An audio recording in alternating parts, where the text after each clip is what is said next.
week because I lost track of time. I said I was going to be on at 10 and I was like lost in another world. So, hey guys. Hi Ash.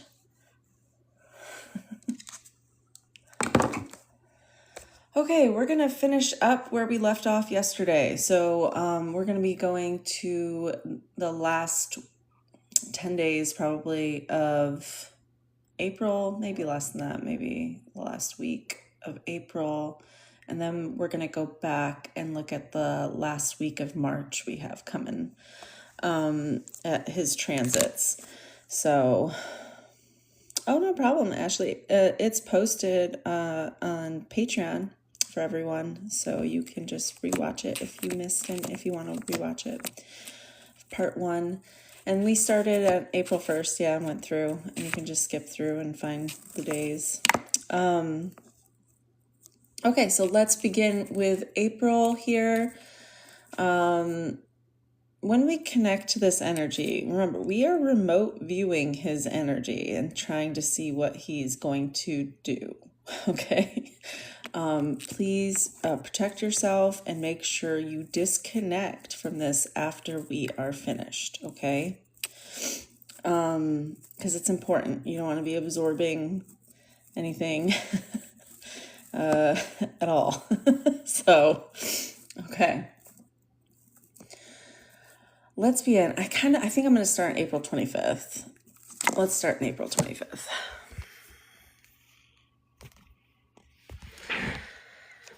And I'm not going to wait today. I'm just going to go for it because we have other things at 11 too. And if everybody is on here, we're just going to stay on TikTok. I did post a Zoom link in case we want to go over there for astrology help, but you guys can just ask me in here. Oh, nice to meet you, Pisces, Sun, Taurus, Rising, and Moon. Okay. So this is April 25th. I went kind of fast at the end there yesterday because I had a session and I had to go. So we're going to come back to this and already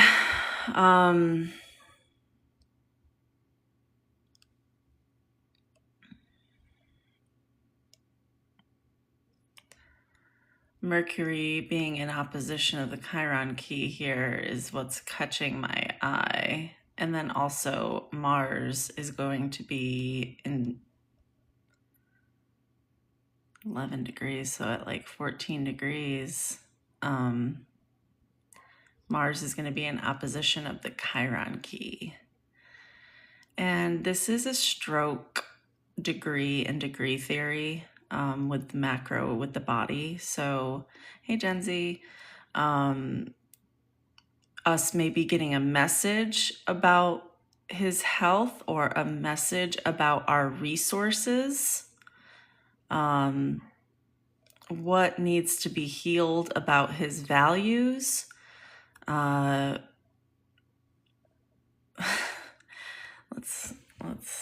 We're going to be getting some sort of bullshit too, because it's the 8th house and it's just of lies and manipulation.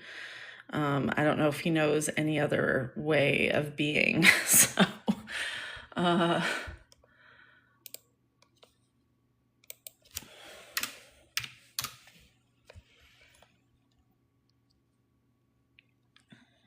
going to keep watching that Mars until it hits.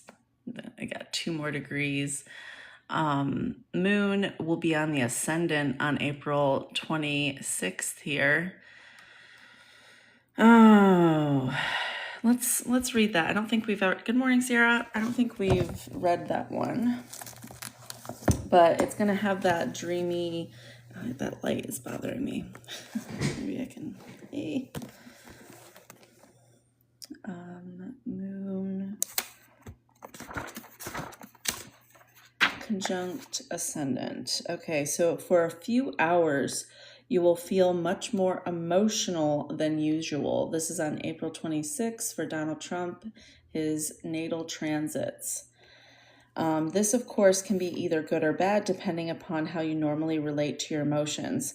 If you are ill, at ease with your feelings, you will not consciously be aware of them, but you will relate to the people in automatic ways conditioned by habit. You will respond unconsciously to the small cues put out by other persons that neither you nor they are aware of. The problem here is that you are unable to see each new moment in a person afresh. You become nothing more than the product of your past, and your behavior can be quite inappropriate to the needs of the moment. On the other hand, if you handle the emotions that are aroused, you will be able to relate to others with great feeling and empathy. This transit is excellent for occasions when you and another person must relate at a very deep and intense level. When you communicate not only with your rational mind, but with your subliminal senses as well, even a casual encounter may have this equality of emotional depth. Women may be very important to you today, and you should observe your reactions to them. Do not allow your unconscious mind to run away with you. Oh, it's going to run away. So whatever, like, it tells you that's not, like, you shouldn't do, just assume that he's going to do it. So he will be inappropriate in some manner on April 26th. Probably towards women. Maybe call someone else a piggy, or, and especially with Mercury still within opposition of that Chiron key. He's angry about probably his health. He's irritated. He's probably not feeling well. And everybody knows when people are in pain or people are sick, they get irritated, especially with the position he's in. It's not good. It's going to wear him out. So let's keep moving. April 27th. I mean, I remember when Obama got into office, and for his whole term, it looked like he aged like 20 years. Like, being the president, it seems like it's a lot of work. It seems like it's a lot of stress. I mean, most of them were war criminals, so it's like maybe it's just really stressful to do crime. I don't know. What the fuck? So just assume that they're aging quite rapidly here. It's not a job I would want either. April 27th, 1992, with the riots in the street. Tell me, where were you? Oh. Where'd you get that from? Did I miss? Hold on. That's a like, well, what's the context? Oh, Sublime Lyrics. Oh, that's like the only band I never got into. Isn't that weird? And it's definitely something I would like, and I just never got into the band. Good morning, LB. Oh, you said April 27th, and it came into your head. Oh, wow. Yeah, because you're getting ready to do it. That's funny. Oh. All right, well, this is April 27th.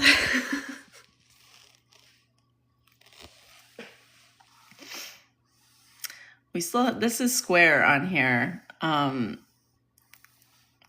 When Uranus is square the ascendant, and this is going to be for him for a while, okay? I don't know if we've even talked about that. Let me see. I don't think we have. Maybe a little bit, but it's been wavering. It hasn't been completely square the ascendant like it is right now. I think we should look at that. Let's take a look. Hold on. I thought we spoke about it maybe once before because everybody was talking about it then. Give me a second. find this.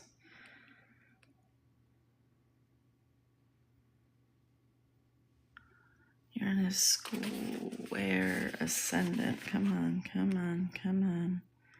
There it is.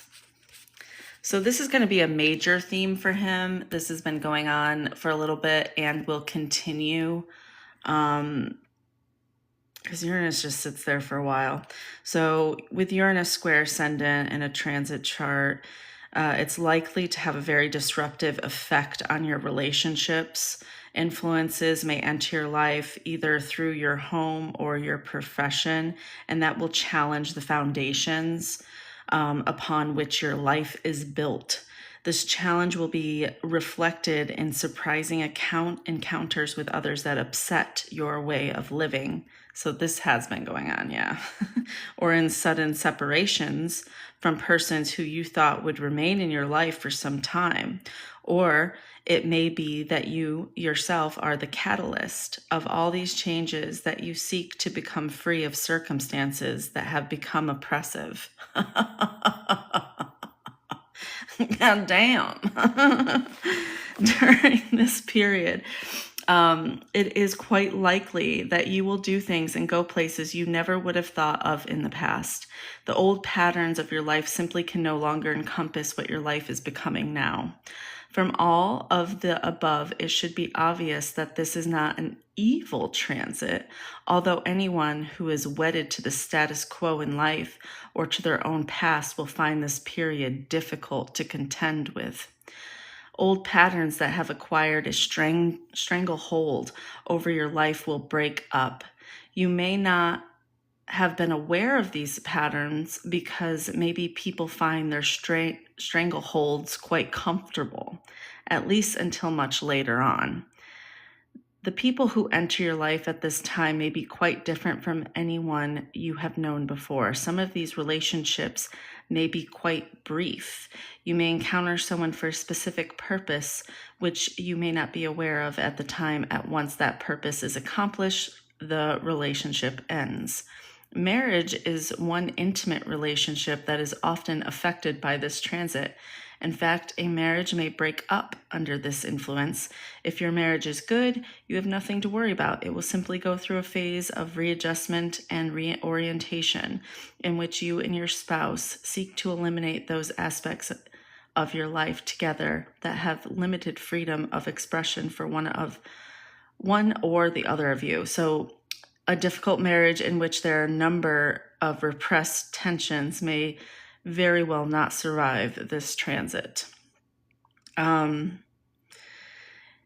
If a new love interest enters your life at this point, it is likely to be exciting, free, and totally unpredictable.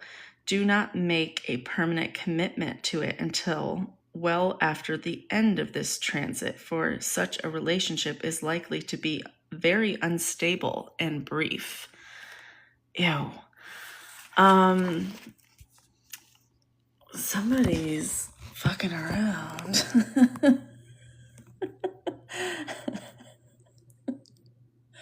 And Venus is right up there with it. So there's a woman flying around his middle sky, simping after his power, basically, because we know it's not after him. Sorry. Oh my God, that was natural too. I was like, ugh. Give me a second. This is real nausea. Jesus Christ.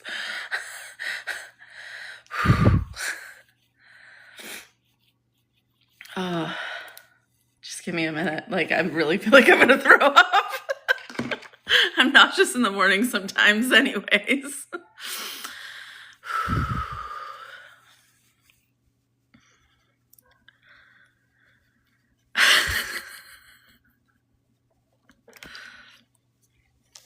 Okay. You think it'll be someone more sinister like Pam? Yes, Erica. Okay, let's look. Yeah, she is kind of zooming on by here. Wait, we gotta...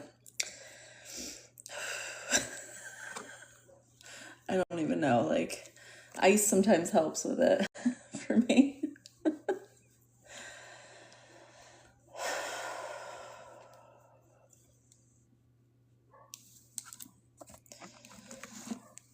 All right. April 28th. Let me finish the month and then we're going to pull up a synastry. I just need this to pass.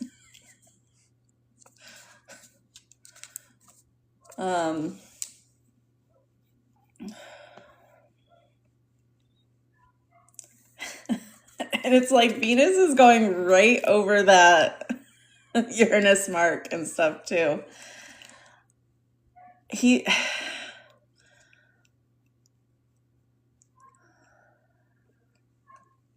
And then we kept talking about how we're like, Melania's in trouble.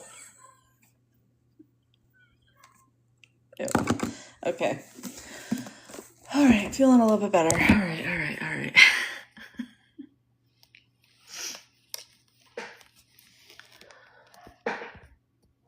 But I thought Erica also had that marking in her chart where she liked older men. So I don't know. We'll take a look at it in a minute. 14. Okay, so on this day, and it's also a well-known, something could be happening on this day, we have Mars in opposition of the Chiron key. This is going to light up something. So, and it's going to include other money, maybe, is the main thing, I would say. And look, it's like spaced out. Like there's no way out here of his 8th house. See? Healing, mind, doings, the war, the confinement. So we've got like so many, we got Sky Daddies, we've got Artemis, we've got like, and we're all focused right on the 8th house, the mystery of this chart. And it's going to be shining a light for Saturn and the mind and the subconscious to see what's going on in this Neptune retrograde and his Jupiter. How did you expand? What have you really been doing unconsciously or consciously? What needs to be healed? What resources and values does your subconscious really hold? How did you really get to where you are? This is going to be intense. He's not going to like this. He's a malignant narcissist at this point. So this is where he's going to feel trapped. And his only way out is whoever this is. So, and he feels free and it's exciting. And he's still got the sickness going.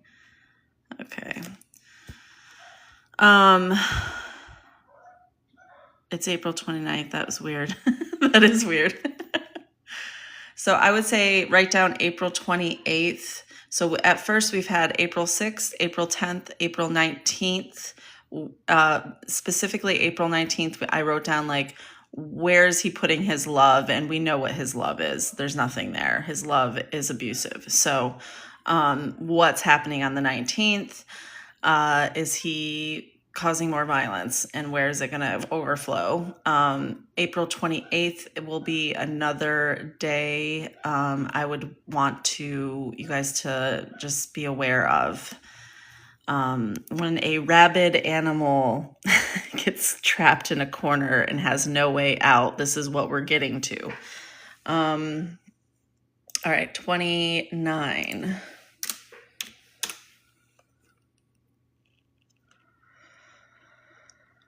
Okay, we're having a Moon Neptune transit. I feel like the last time we had this, he like did some sort of slur on TV or something, because it has to do with like your values and your subconscious and your, and whenever the moon gets on there and reflects, the people get really dreamy and they don't know what they're about to say. And so let me just clarify that with this book here, Moon conjunct Neptune.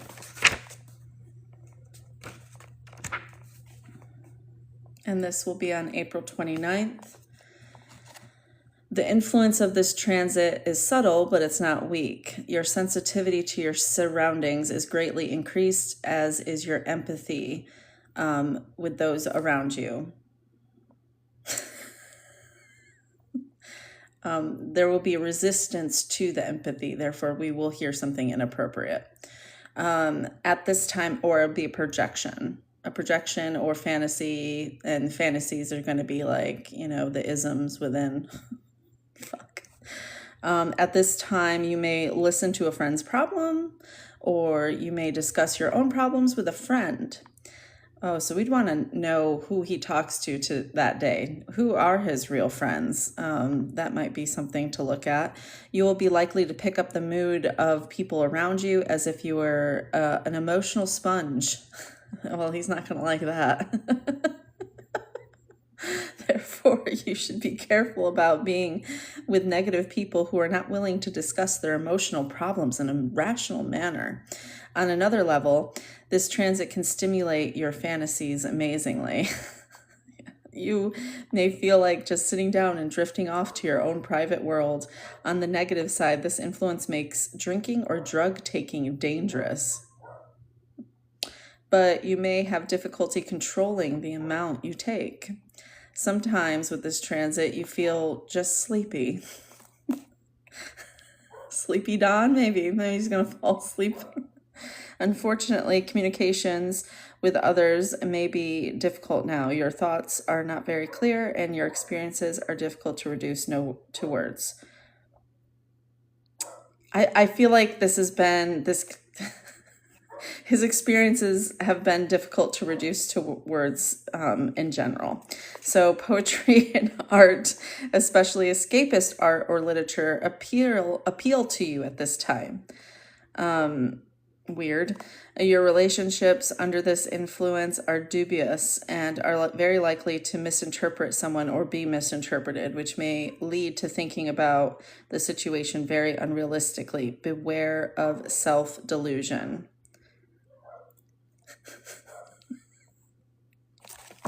He is full in self-delusion. So, I don't know how he's going to avoid that. So we're going to see some sort of delusional, sleepy Don, delusional something, doing something stupid. And 29 is just like a critical day, critical number, and a lot of awful things happen on those days. So, is this why he doesn't drink or smoke drugs, to keep himself free from being drugged? Yeah, but he may like take too much of like his heart medicine. He may take too much Adderall. I don't know what he's using to like bump himself up and have energy. I don't know. I'm wondering if he's to the point of food testers now. I would not put it past him. He was already fucking doing that with like McDonald's, and that's like all he ate. And doesn't that, and so aspirin, yeah, he could overdo it with aspirin. And plus with Mars in opposition of that Chiron key with this, something could happen. This here, I mean, he's going to be with this one and have a heart attack.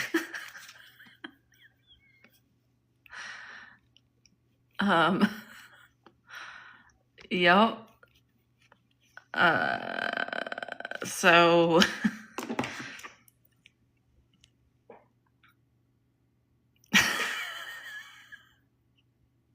you guys. Okay, hold on. So the 30th, we got one more day. Let's go one more day.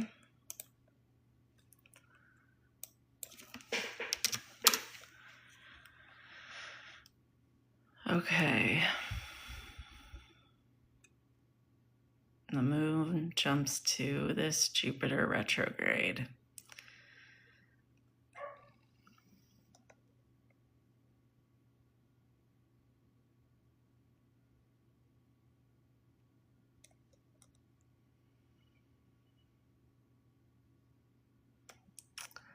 And then it's going to hit it's going to be in opposition of this Jupiter too. Let's take a look at this. I like looking at each of these because then I remember them and then I know exactly what they mean when I look at it again. The moon moves fast, so the moon transits are fun to look at, especially since they show us experiences that are going to happen in areas of our life. So there's going to be a reflection about his resources, how he's been spending money, and we know that the focus is going on the money right now. And moving from March to April, all of it's going to be about money. Money, money, money, money, money, money. And I'm just like, ugh, when has it not been about money, you know? It's always about money. Can we make things not about money anymore? Okay. And remember, this Jupiter is retrograde, so it's turned inward, meaning he is only focused on how he expands. It's an inner focus, and usually they don't expand and pour outward later in life when they learn this lesson, but it seems to me that this one is not. This transit usually denotes a brief period of good feelings and generosity towards others. See? That's really, he's going to be doing stuff for himself. You feel that everything is all right and you have nothing to fear. Good, let him feel that way. You express your self-confidence by being above petty irritations, not easily angered. You tolerate even the most harsh behavior from other people, but you probably won't have to contend with harsh behavior because the energy of this transit does not arouse it in those around you. That was the word that made You will get what you give: kindness, friendship, and nurturing support. You will get what you give: violence, racism. Everything that he does is going to be coming back, a reflection of that. Everything he used to expand with his resources. So what he did to others is what's going to be done to him. You know, does Qatar want their plane back? You know, what's going on here? Your relations with females may be good at this time. It's not going to be good. Maybe with the select few that are supporting him. You are able to help the women you know. So he's going to assist women, maybe the woman that is over that middle sky a little bit more. Maybe it's focused just on one because of that retrograde. He's going to be lifting one woman up, and this is probably the woman he's sleeping with.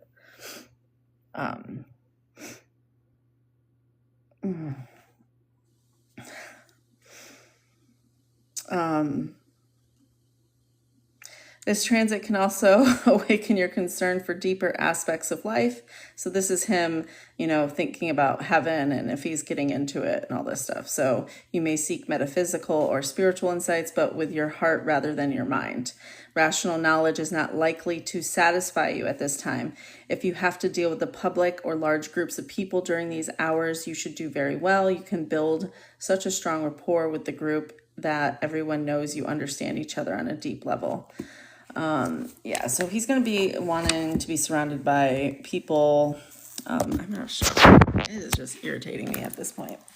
Okay. Okay. Just use the light from my computer. Okay. Now, so as I am looking at this, with it being in that area, maybe even giving a gift to some sort of woman, and this Venus is going over the 10th house, so it's somebody with maybe even giving a gift to some sort of woman, and this Venus is going over the 10th house, so it's somebody within career, obviously. So at the end of April, write down these dates and see if we see who he is spending time with, who he is giving positions without merit to, who is he buying things for, who is asking for things back, what values are going to come out. So if it's towards women, he's trying to protect them. He's giving the illusion of protection, which is really an attachment. But okay, let's move back to the end of March. So we'll start from the 13th and move on. So that'll start tomorrow. April 10th is... Oh, I'm wishing for the same thing. I think we've been wishing for the same thing for a while. All right, let's go to March 13th, which is tomorrow. Good morning.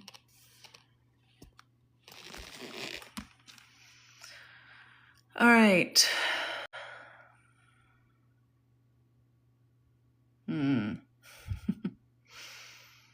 So right now, so she's just a secret right now, right? With it being in the 8th house.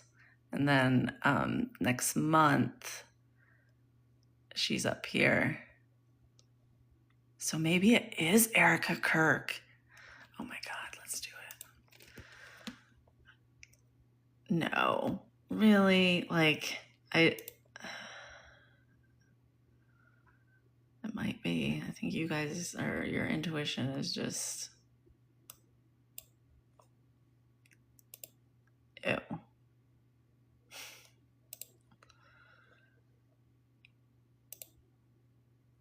Actually, let's go to that day. Oh, wait. This is today, so that's okay. Okay.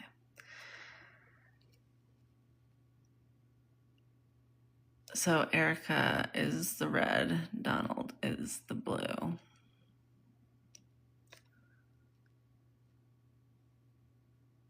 What the fuck?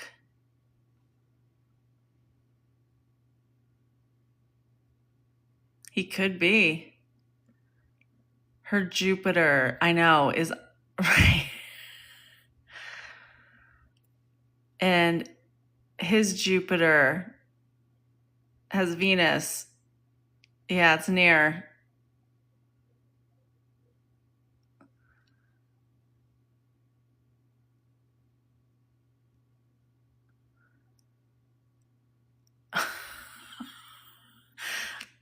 No.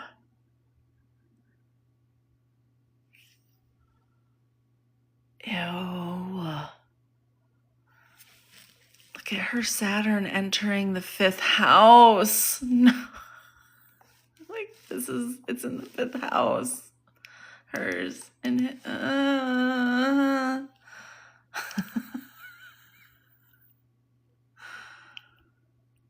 she really is ascending through the government pretty fucking fast. I have seen it, LB. It is so great.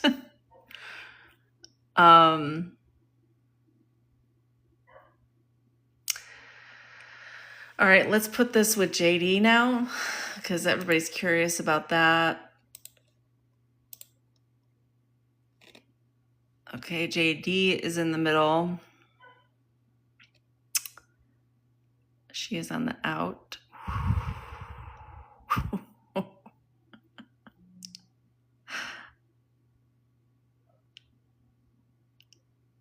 And that is true, Gen Z. You're right. It doesn't. It's whoever's got the most power right now.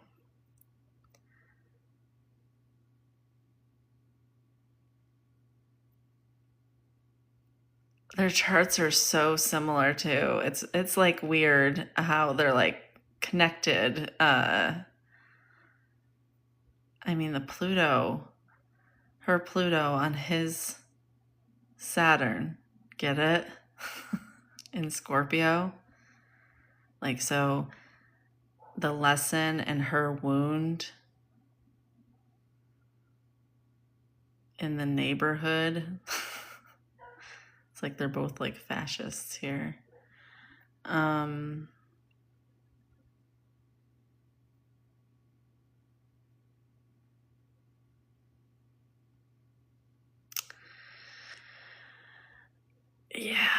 She would go either way, I would say.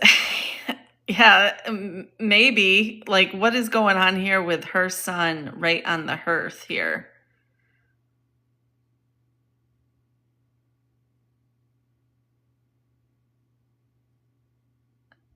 And then her mind right on what he wants to do. So she probably speaks exactly what he wants to do. Her wound helps him process. Like, this is interesting. This is a weird relationship too. This, whatever this is.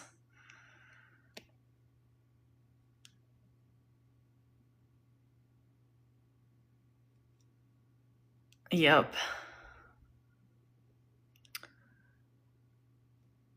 He thinks like she would be the healing aspect to the community. That's no bueno.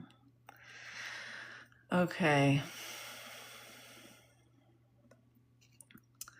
I don't know. Relationships make me feel icky. Let's get back out of here.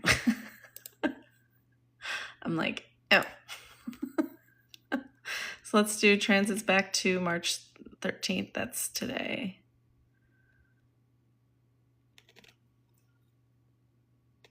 Yeah, it does. It does seem like the twins. It's the twins of like, it's the reflection of the split feminine and masculine here in power. Both, it's like both versions of the conservative, Christian nationalism that we're seeing. That's the couple that is doing this shit. We're seeing it right in front of us. I find it very weird that Jake Paul was with Donald Trump I kept seeing clips of that, and I was like, interesting, don't you think? Why are they that close? Does anybody else want to? JP was sweating through his suit. Really?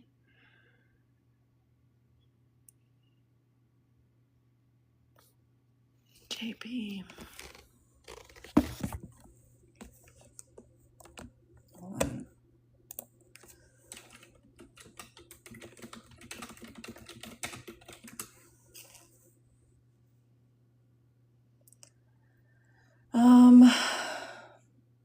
I'm like trying to find the pic. Yeah.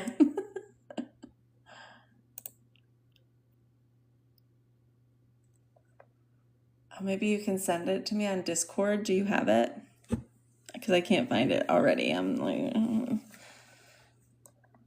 what the hell? Maybe I didn't see it. Okay, you do? Cool. I'll go over to Discord then.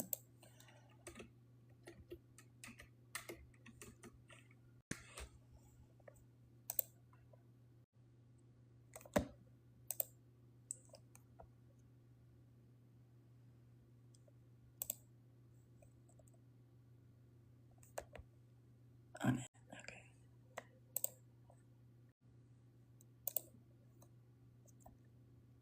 Did you message me or yeah? Oh. But anyways, while we wait, tomorrow. Okay, yeah, no problem. I think so. I think he wants that to be his reflection. And I think it's weird with the fight that happened and the weird accident Anthony Joshua was in. And then all of a sudden he's around this mobster guy. And I'm just like, I don't trust it. No, I think it's bullshit. I think that they're into some insidious actions. And that's probably why he was sweating so much. All right, let's pull this up.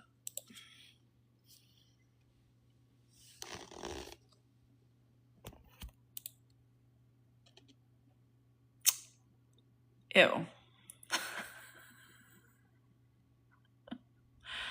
Yep, he got himself into the club. Uh, just make sure we get real in there. Like sweating through that, if he had to sweat through this undershirt, this shirt, and then the thickness of the jacket. Like that's a lot of fucking sweat. Somebody is nervous. Somebody is nervous. I know. I know the jacket, that's a lot. And right here, see, this was, what day was this? So what day was that? Do you guys know? Was that yesterday? Was that yesterday? Because we look where this Mars is. If you see the Mars and the Venus as like a person who kind of, the transit Mars and Venus coming in, see the reach outward, then this would be Jake Paul. And it's right like in the reach outward, contracts, 7th house. This is like relationship. So seeing it as him, now we would want to know who this is. And he did just have with that Erica Kirk thing. So, oh my God. The more we look at this, the more I'm like, there's no way. But apparently, yes. I'm in Florida and I wouldn't sweat through a jacket right now, even if standing in the sun. Yeah, he was definitely nervous about something.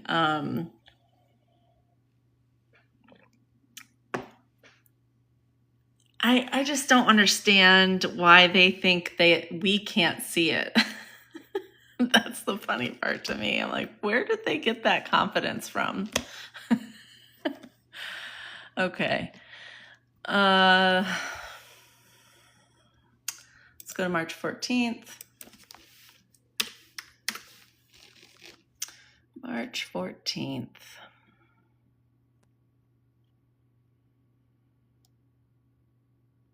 Yeah, we talked about this. Usually when the moon goes over this Joy house, we've noticed he like goes golfing in Capricorn. But he can't golf anymore, so he won't be doing that. Oh, he's going to find something out about his health.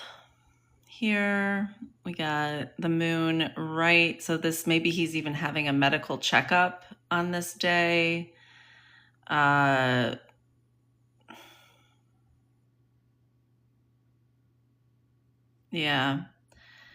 A reflection of what's going on in his health here. I hope it's bad news. You guys, we always are hoping that.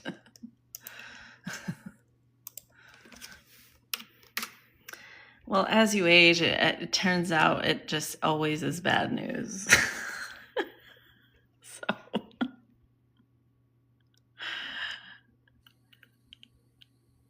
he's just sick. Yeah, he's in his 80s. I mean, and he doesn't really make good choices. So, I mean, my interpretation of this isn't really mean. It's just like truthful. Like he's making bad choices.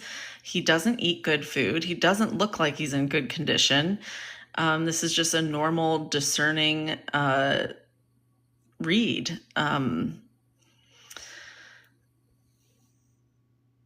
He does. His energy feels like he's trying to start an old car with old oil and it's just not starting, or if it'll start for a moment and then he gets a little and then it like overheats and then it slows down and it's just like it's not working. And he's going to be very frustrated with that.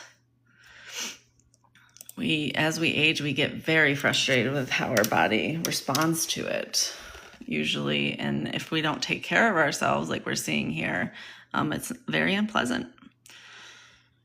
Okay, moon.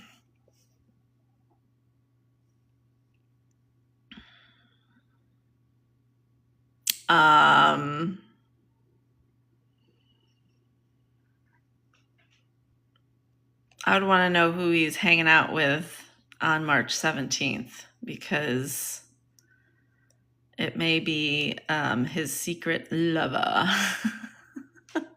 if he has one. Watch, it's like Putin. I'm just kidding.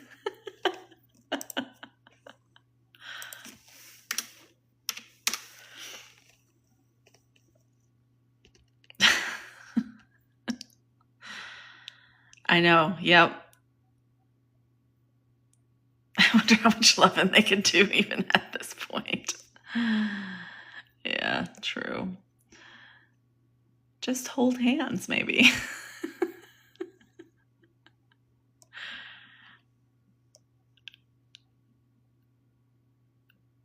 Yeah, this is moving closer to that cusp line. So it's just going to be more of him, honoring other men that probably other sexual abusers with this Mars and Pisces, and lifting up all the sexual abusers in our country, while he has this secret love affair going on here. And he's sicker than hell. And this is why men like power. It's because they think that they get rich at that point. They get rich, meaning they get lots of objects, and objects to them are good-looking women, lots of money, good places to go. Just everything is good-looking, right? The view I have is good-looking. Everything I see is pleasing to my eye. I know, it's horrifying. He did have that girl who was like obsessed with him that worked in the administration. They like brought it up and they had to like separate them or something because she was like infatuated with him. Cult. You can see it now in the other cults and religious cults, with these old men. That's why they want it. So they are, considered good looking because of their power. It's disgusting. I can barely even say it. Like, it's making me want to throw up.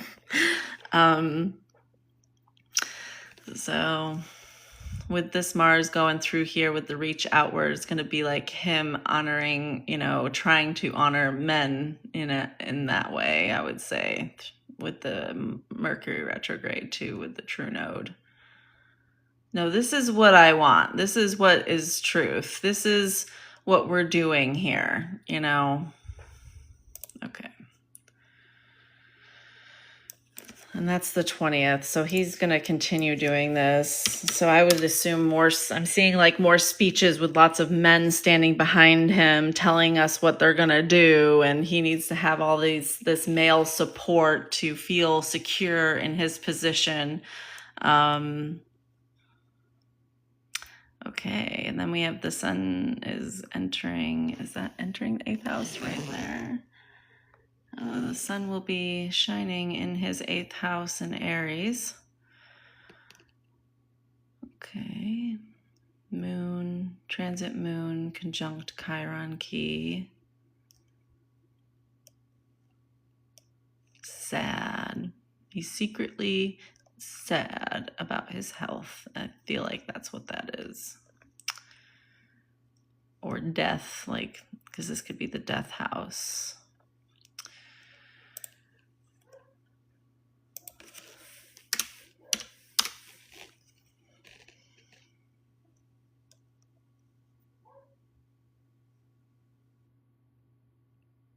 Yep, and it's like right when the moon goes through the death house, and then it goes in the 9th house, the house of God, and then it's like, I'm not getting into heaven.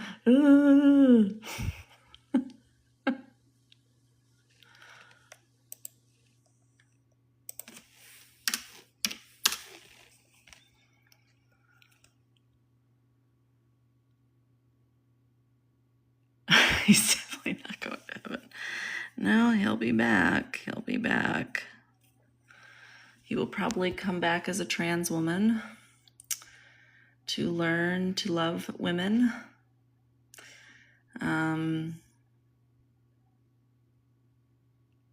So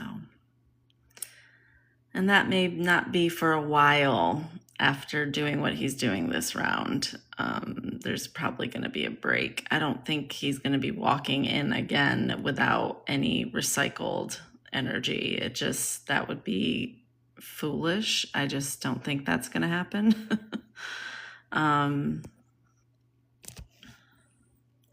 So I would say like 50 to 70 years. By then we would have something set up for when these beings come back, where this doesn't happen again.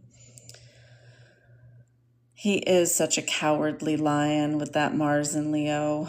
Yeah. It's either you have courage or you don't. Leo is the Wizard of Oz, the lion there. And even in the new Wizard of Oz, at the second one, when the lion was like, "Don't listen to her," and was being the coward and speaking from the coward heart instead of speaking from the brave heart. How could he have gotten in so quickly after his Capone shenanigans?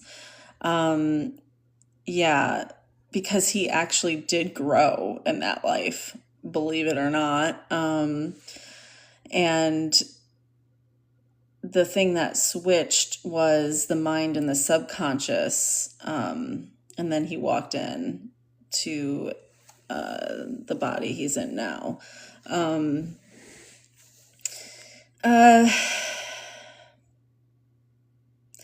I think this is a really, really hard thing to learn, and it's something that was brought to the table for me when I was reading Leo Tolstoy philosophy, The Law of Love and the Law of Violence, and coming to the realization that Source loves criminals too. Source loves people who do bad things too, because Source can't do anything but that.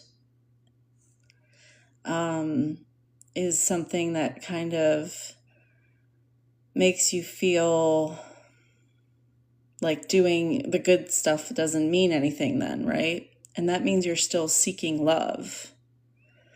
And you don't need to. You are love.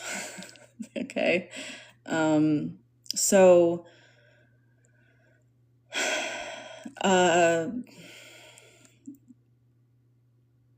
knowing that they have a team too, just even though they're not listening to it. Like they have a spirit team that's trying and they're not listening. They get,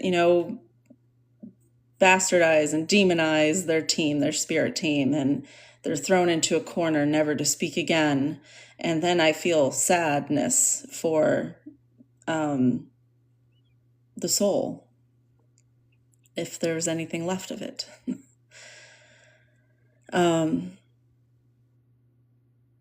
Right? We're all one, and that's the good and the bad. Yes. And so we're only as strong as our weakest link, and our weakest links are malignant narcissists who are resistant to the true nature of the soul because of their simping for power.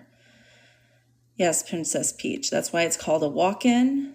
And it's kind of like, a movement of soul, like when dementia sets in, that's a slow movement of a walk-in. So they're moving into another body, but it's slowly done. So part of them is here, but a part of them is in spirit too. And you'll notice when you're connecting to spirit messages, people who have dementia, they're super loud in the spirit world. You can talk to them very easily. So a walk-in, he also was losing his mind, Capone, about a year before he walked into Donald J. Trump. So that was the slow walk-in, the movement. Other walk-ins are when you get knocked out, a concussion can happen, a walk-in. Amnesia, that's when people get sick and come back out of a coma. That's another walk-in scenario. I had a walk-in, 2 walk-ins when I almost died, and I got hit in the head with an iron. So there's certain things And I have a whole thing on this if you guys want to get into more about the walk-ins and what it looks like in astrology. And I'm still studying it. I'm still researching it. So, yeah. And so those are times when aspects will walk in. It's really weird. Yeah. Sometimes it's your grandmother walking into an aspect comes alive within your daughter. And you're like, wow, that really reminds me of my grandmother. It skips a generation, the walk-ins of certain soul essences. So an iron from ironing, like an iron.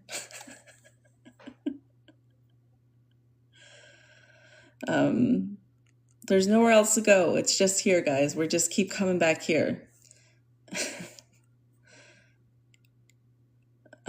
We have soul essences that are galactic too. That doesn't mean that's who we are. It's just a piece of the DNA from the manipulation of them assisting in our growth. That's a soul aspect too. And this is the problem we're having with people being like, I'm a starseed. They're rejecting all other soul aspects and just saying they're one. And that's not all that they are. And so then it makes them seem, they're floating in the air thinking that they're a starseed. And that's why we're like, they're not grounded in the other soul essences. Your foundation is in the lower world, the lower mind. You clear out those lower thoughts. You clear out that lower mind, where when a unneeded thought comes in, like, or an irrelevant thought, like doubting your messages or doubting, and you will recognize it like immediately because you already cleared it out, and you're like, no, excuse me, I don't doubt myself. See you later. Get out of here, and then you reject it. You don't absorb it. You don't have a contract with that doubt to like hash it out and prove yourself that you don't doubt yourself anymore. Like this is, my great grandpa was a musician, and so am I. Yep. And you will hold on to the gifts of that soul essence and be able to access it in this world. And sometimes these soul essences don't agree with each other too.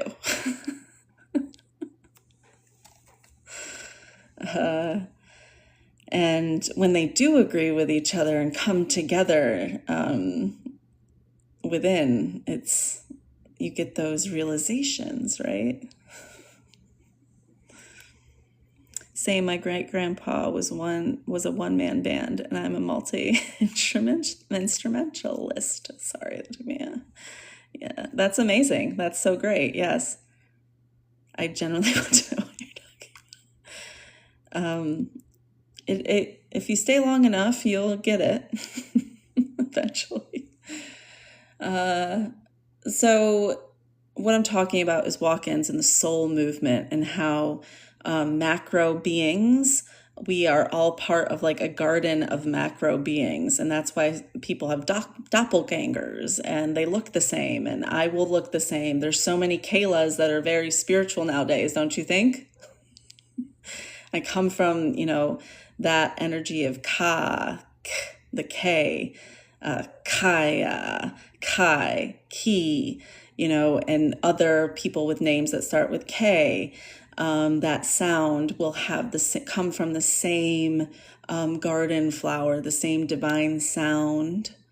And these essences that we all have will come from different pieces of like macro beings, and what we're learning through those archetypes of those beings. So Aries would have multiple archetypes within Aries. So the warrior, Cancer, the rescuer. And so we are accessing these soul essences through the clues that we get through astrology and QHHT, which is past life regression, using our psychicism to see images and connect dots. That makes sense. A garden of macro beings. So it's the garden of the gods. It's what they talk about. It's what spirituality talks about. That's just how I talk about it. Macro beings would be like Apollo, which would be the sun. What sun beings are there? Well, we know Jesus is one of them, whether it's white Jesus or black Jesus, right? That's an archetype. It's not horoscopes. No, this is not horoscopes. Do I believe the star positions have any? Well, they don't have any effect on me now. Once you get out of it. Okay, unrelated, but have you looked into Mandami's chart since the bomb scare? Hope he's safe. I have looked into Mamdani's chart, and he will have these threats for a while. Like, he's going to have threats like this happening. He is a 0-point Saturn. It's like basically like teacher daddy from the stars as a mayor right now. Horoscopes to me are like the bastardization of astrology. So talking about astrology as a tool of what it's really meant to be, not a bastardization of astrology, which is what is out in the culture now. And yeah, so I don't perpetuate that. With that being said, do you see a birth chart as almost something to get over or conquer? It's something to alchemize. It's something to open. Your example for a macro being was a horoscope. Okay. The horoscope, so the constellations, there are multiple archetypes within the constellation. A macro being is a part of your soul. So it's two different things. And right now there are people who are letting archetypes run parts of themselves where their soul should be. So I guess we are getting a little confused because we're talking about two different worlds. There's the world where the archetypes are in control when you're locked into your chart, when you're locked in and learning your lessons and learning how to get out of your chart, learning how to unlock the key to Chiron and heal and grow. And in that time, archetypes are in control, and you are mediating and meditating to alchemize and bring together those parts of yourself. And when you do bring them back together,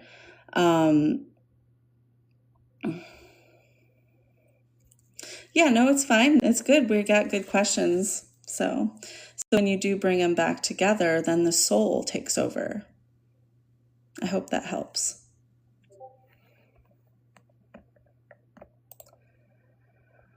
Oh, shoot. I'm getting messages. Hold on a second. I think someone was waiting for me. 1 second, guys. Is there a moderator in here? If you guys are getting annoyed by someone, just take them out. I don't know. Is there a moderator in here?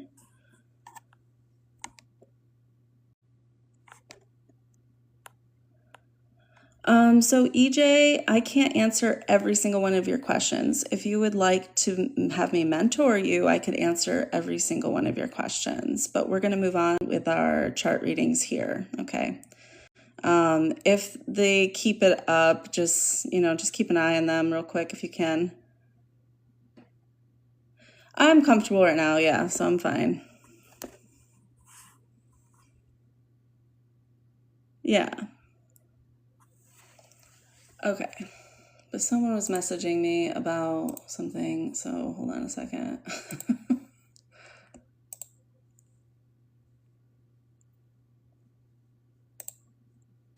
Oh, it's probably about, okay, 1 second.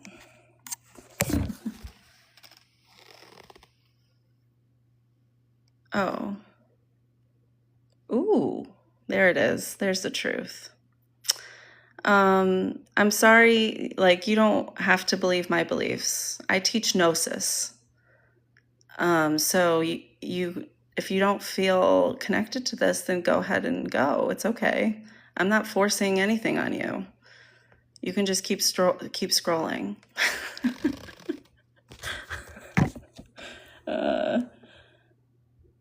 Thanks. Yeah. Hold on one second, though.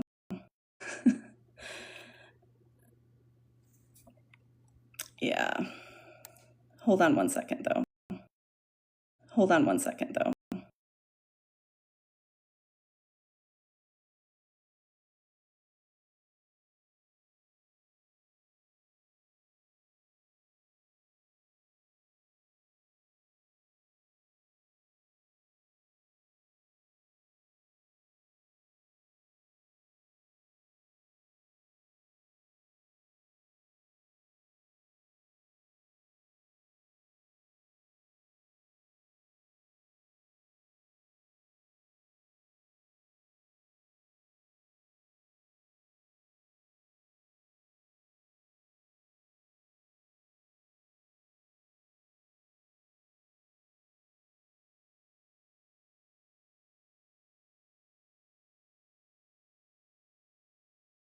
Somebody was waiting. They're like, "Where's the Zoom?" I'm like, "Hey, we're all over in TikTok."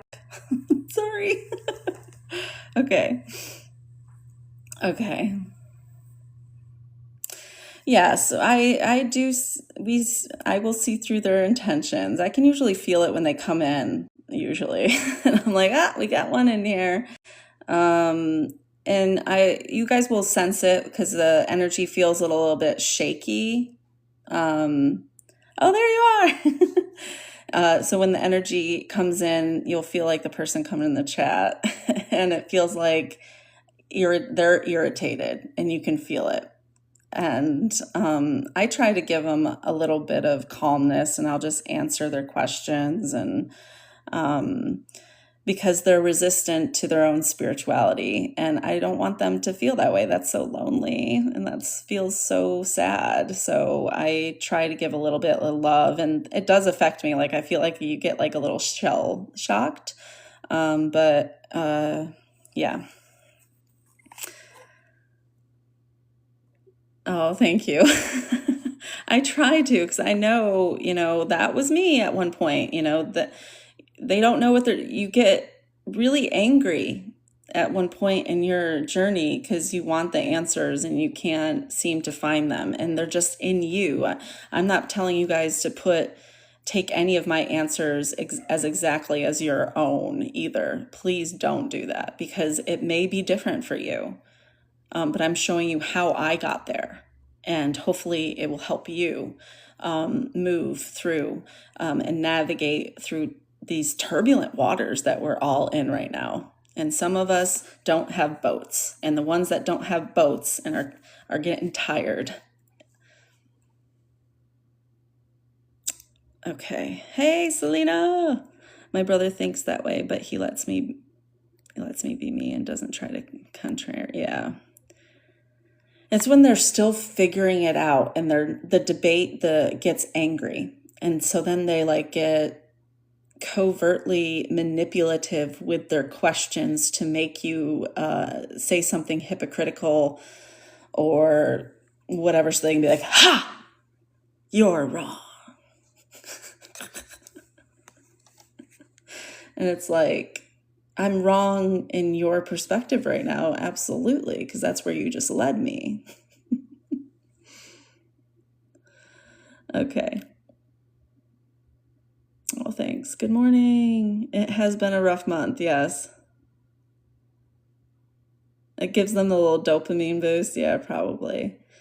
But I'm not going to give it to them, and I didn't, and that's why they pop. Usually they explode a little bit, and they did, whoever they were. And that makes them feel good to be right. That's part of the illness. That means they have been made to feel wrong, And that's because they're following something that isn't theirs and they are wrong. See how these things are so simple? And then you're just like, oh, I waited out because I won't put up with BS. I know you guys, if we kept going for a little bit, it did feel like it was about to be abusive. So you saved me. You pick up on cues. We should have like a sign, like,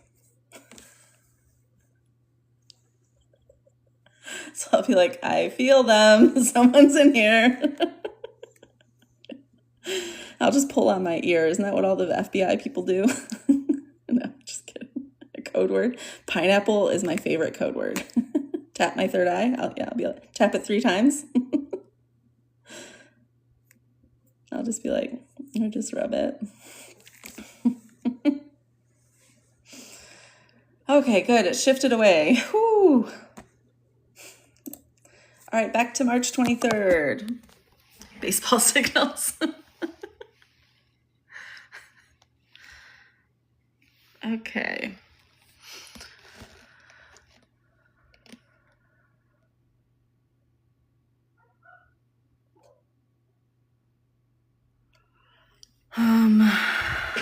A lot of this right here too, this energy is him having to prove himself. So there's a lot of him trying to do little projects that prove that he's not so it's like reinstatement of the Gemini identity. That's the lie that he wants us to believe. And that's what a lot of this I'm seeing coming up in the next week and a half. So don't fall for the shit. Which none of you in here fall for it. We'd all just get angry for it when we see it. Okay. 25th.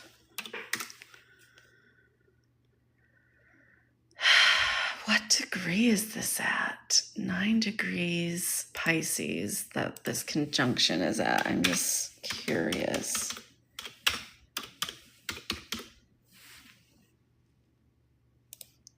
We had like a crazy storm last night out of nowhere. Yeah. I feel like we would know too when he does pass. We're all just going to know and look to the news. We'll all just feel like, okay, spur to attainment. It takes drive, be determined to. Okay, so that actually makes me nervous. Yeah, so that's where the mind and true node. So for him, he's going to be using that, but the collective is also using that. Of determined to succeed. Okay.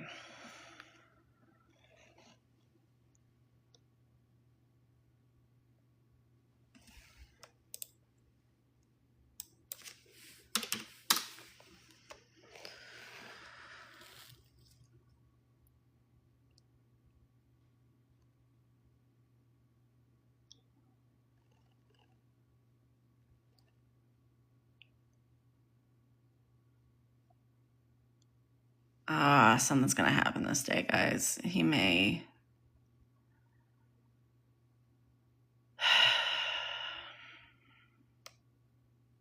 Write down March 26th.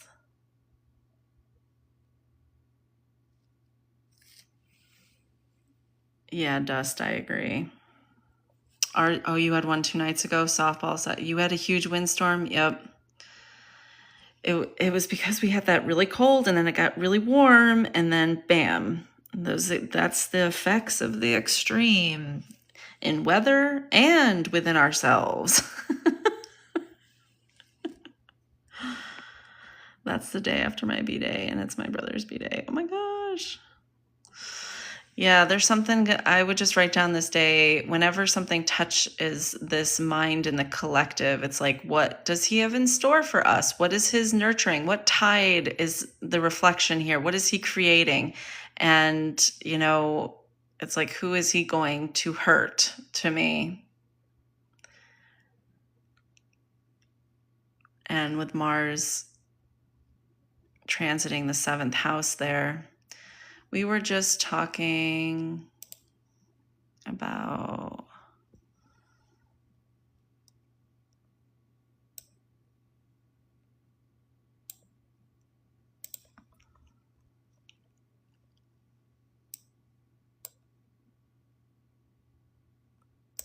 so I don't want to say it out loud.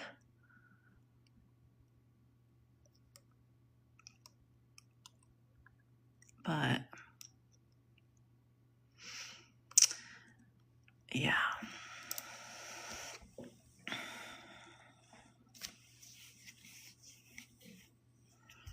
Just Mars going to the 7th is going to be one of them. It doesn't have to be on an anaretic day. Mars in the 7th, that means it's violent reach outward, specifically for this energy. So it's either a violent reach outward or a reach outward where he lifts up somebody and lights somebody up that he wants to honor through him, you know.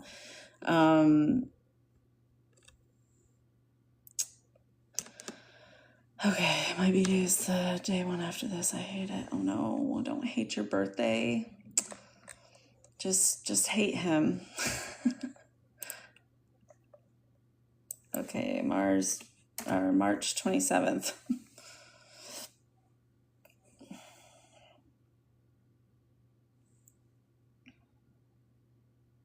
We have a moon on Saturn in the 11th house on March 27th. Shit. At this time, you're inclined to keep your feelings and innermost thoughts to yourself. A sense of loneliness or isolation frequently accompanies this transit or depression and a general sense of pessimism. However, you should recognize that life looks much worse now than it really is. So don't take your negative feelings too seriously. Domestic problems may also accompany this transit, usually because you feel that in some way your domestic life is not giving you what it should. Which I feel like we've talked about this. This is the part of larger feeling that you're not getting any support or assistance from anyone or anything, which may or may not be true. Your real problem is either that you are cut off from your emotions or that your emotions are too unpleasant to deal with. Both. This transit may force you to briefly experience what you consider to be your negative side. So he's gonna be violent again. He's gonna scare the shit out of all of us again. So just be ready for it. In some cases, this transit can activate a sense of guilt about some past event, especially if you're around a person who plays on that kind of feeling. Regardless of your sex, relations with women will probably be difficult. If this causes it to be difficult, think about that. And it already is severe. Bring it to the next level. This is not a good transit for making decisions that will affect your emotional life.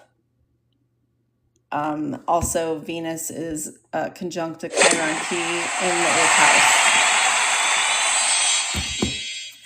So is he having a moment too with this person to fill his void of the lack of love he's receiving from the community?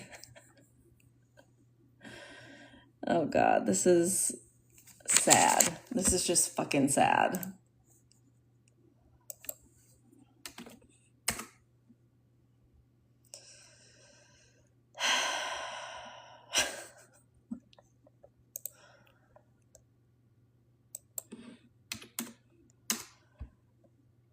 The 28th, the moon is conjunct the Pluto there in the 12th house. So we may see some more push towards the Epstein files there on the 28th.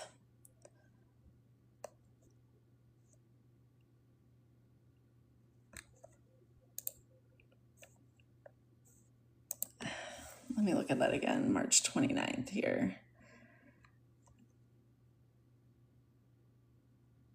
19 degrees Leo.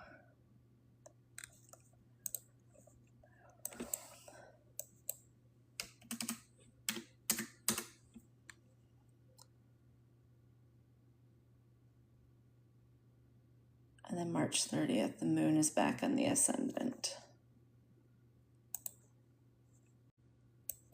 Okay.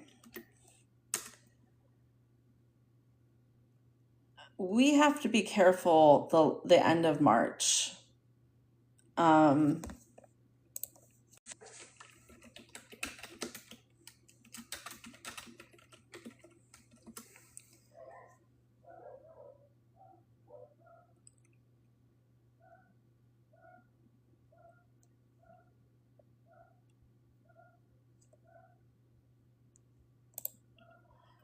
I would also, it's not just like, to me, it's not just the solstice. It seems like in the change of energies. So like, even equinoxes almost to me, if the Mars is going through that seventh house in someone's chart and they have specific murderous tendencies like we've been looking at in our lives, I would assume that, yes, they will try.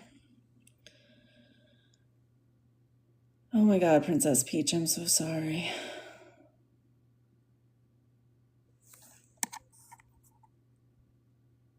Yep, that is when he punches back. Yep. No, maybe we can block it because we know it's coming. Okay, just check your comments. Okay.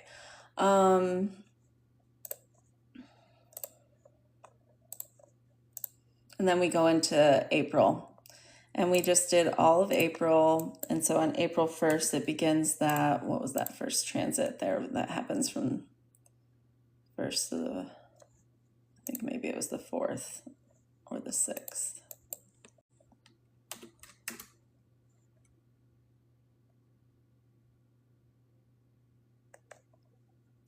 It's the 6th, sorry. So that first week, April 6th, he has the sun in opposition of the Chiron key and the Jupiter. So we're gonna, that sun going through the 8th house lights up the darkness. So let's see what happens with sun transiting the 8th. Actually, let's see what could be possible here. I'm like, let's take a look at this.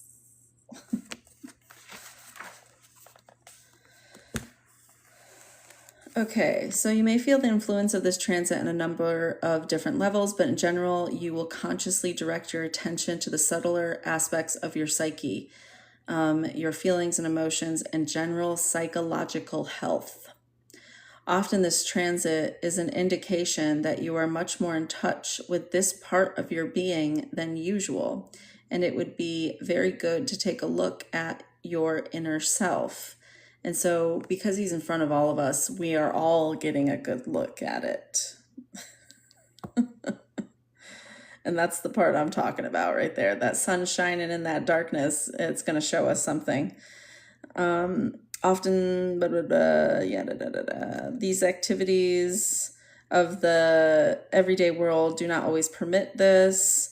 So we can't go inward, basically, because he's president and he doesn't have time to and doesn't value it. So, and you become quite miserable by getting totally out of touch with your inner self.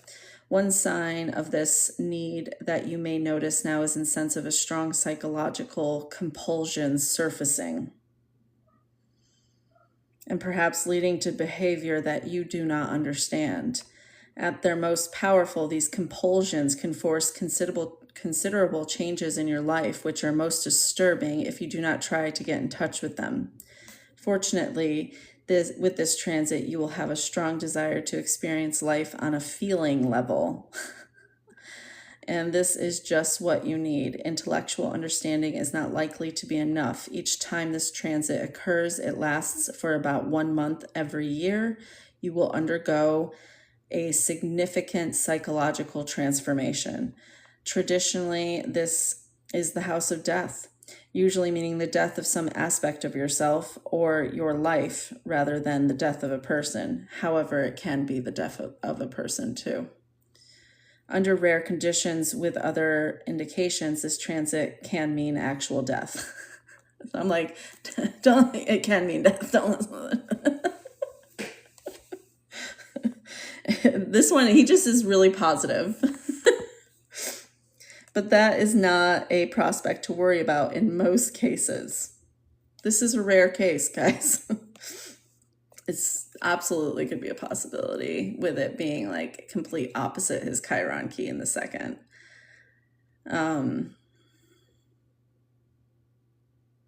It almost feels like a kid stole from the mother's pocket to pay their debt, and now there's nothing there, and they're like, oh, I'm broke. Sorry. It's like used us to pay his bill. This person may challenge your value structure. Oh wait, I skipped a page. I skipped a sentence. One very real possibility at this time is that an encounter with someone will produce the need for searching psychological self-inquiry, or will force very powerful changes in your life. This person may challenge your value structure, or there may be a powerful intermeshings of your personalities. This is that possible person that I keep thinking is here in that world that we're looking at. On the material plane, this transit can be a time of great concern about finances or resources held jointly with another person, such as a spouse or business partner. By itself, this is neither a good nor a bad indication. It simply makes the issue important. You may also be worried about trying to borrow money or get financial backing from your bank. We're the bank. That's us.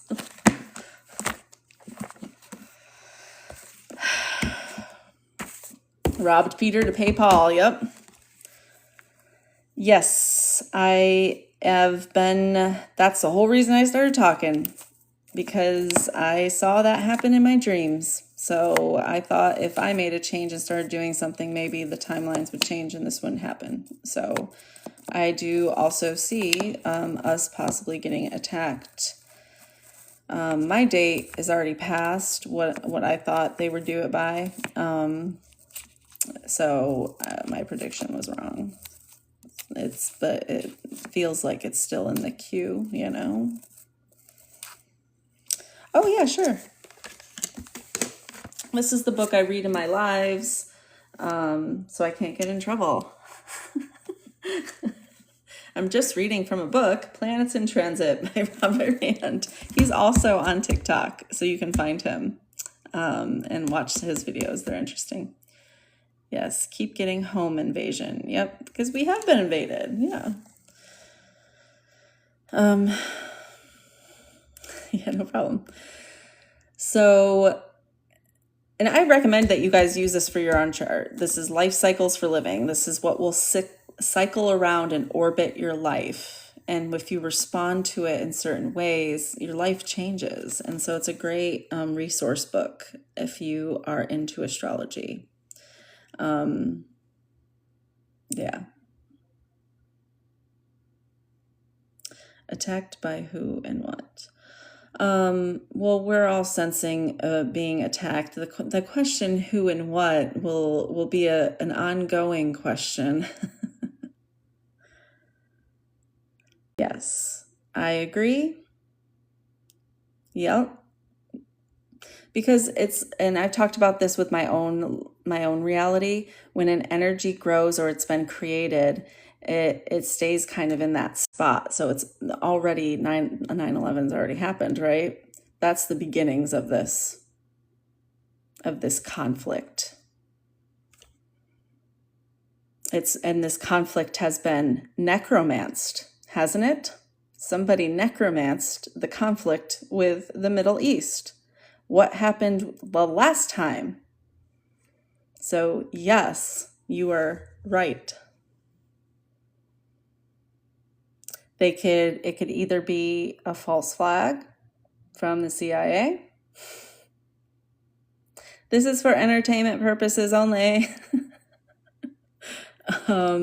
This could be actual being hit by another country, but we won't know. So the question of who and what and where is all up in the air. And that's why we're all sitting here like, what's going to happen? And we feel like something's going to happen. And it's because you're reading it right. That it's going to look foreign, but it's within. Yep. I also have that same feeling. I still think that first event was wagging the dog. Me too. If it's West Coast, it'll have to do with that whole thing last year where, yep. We would have to look during that time too. I don't even remember. So a year prior to 2001, we'd have to look at the astrology and see if there's any patterns that stick out. Notice there will be no... What does EF mean, Princess Peach? Sorry. Sorry. 1999 to 2003. Oh. Oh, Princess Peach, I didn't notice that, but...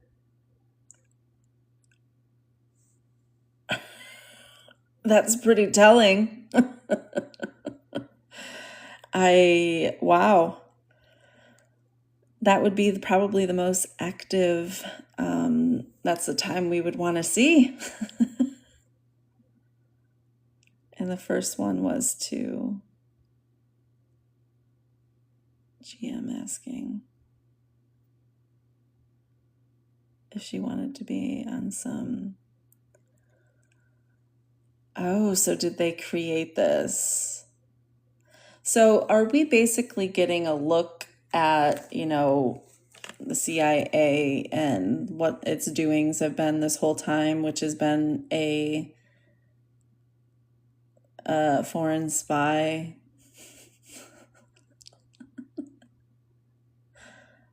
What the fuck?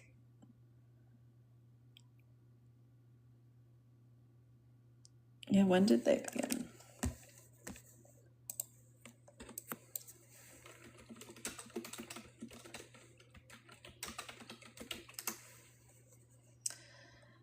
Okay, the CIA was created on September 18th. Virgo on 18. 1947. When President Harry S. Truman signed the National Security Act of 1947 into law, it was established to coordinate government intelligence activities and replace the CIA, to replace the Central Intelligence Group. The agency was formed to provide a centralized, comprehensive intelligence source of the U.S. government at the start of the Cold War.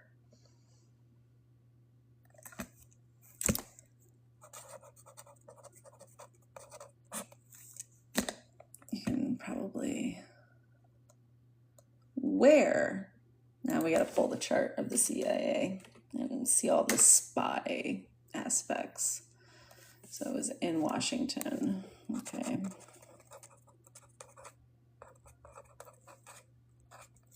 Let's pull this chart.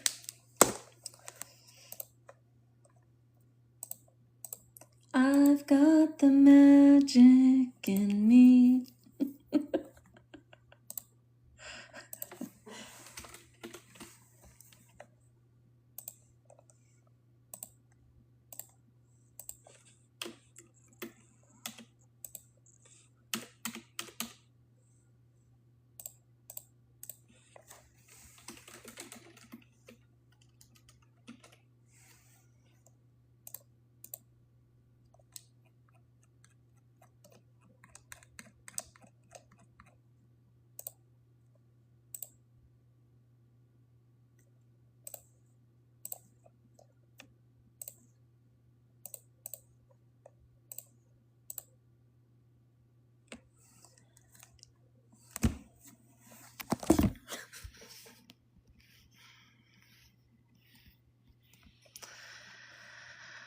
right, here's the CIA. It was formed on September 18th, 1947, Washington, D.C.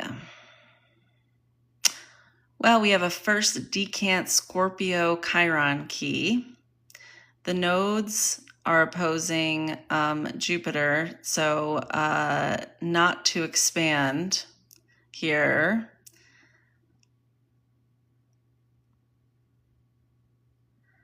Uranus in Gemini, keeping us in a place of war and divided. Square, women shining.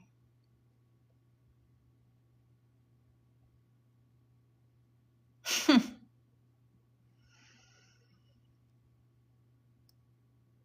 17-degree Saturn in Leo. They'll be famous for what they have done, what their discipline will be, what they have created, what they've learned from being in leadership. Subconscious and mind conjunct in Libra. This is them just like watching everything. Like, this is why we don't know, like, what is the intention of the CIA? What does it think it's healing? What is stopping us from growing? Why do we have Jupiter here in the descending node? And when Jupiter is in Scorpio like this, it's just like sudden windfalls of money coming in. Just like taking from other people, resources coming in, and with it being on the past node, it's almost like this is a moneymaker.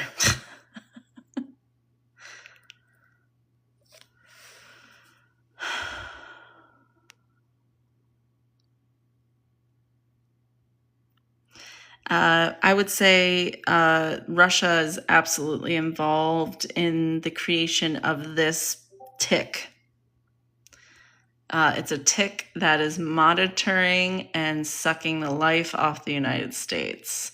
It's creating events to manipulate.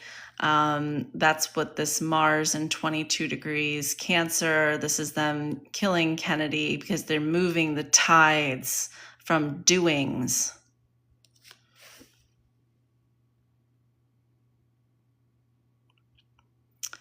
Yeah, it's right here, clear as day to me.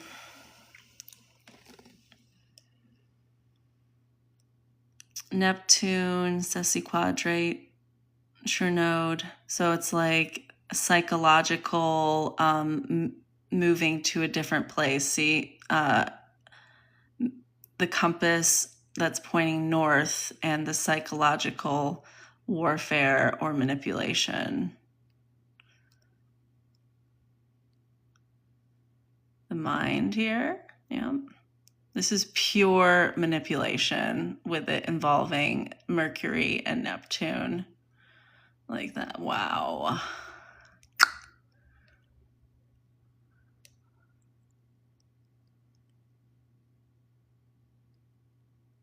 Yes, Ashley.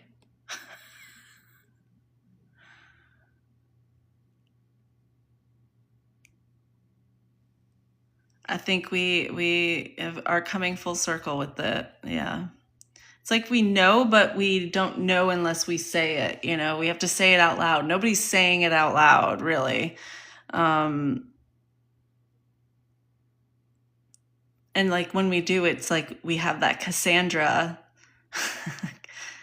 because it's dangerous to shine with this, isn't it? With the sun being in Virgo too, that makes sense by like it builds the path in which we will shine. Get it?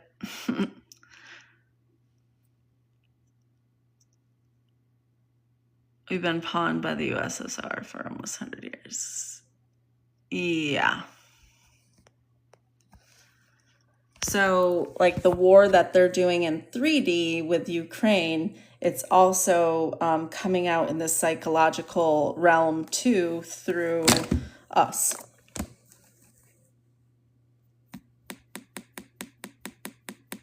that was the chart of the formation of the CIA. And now I feel sick. So we're going to move out of this chart.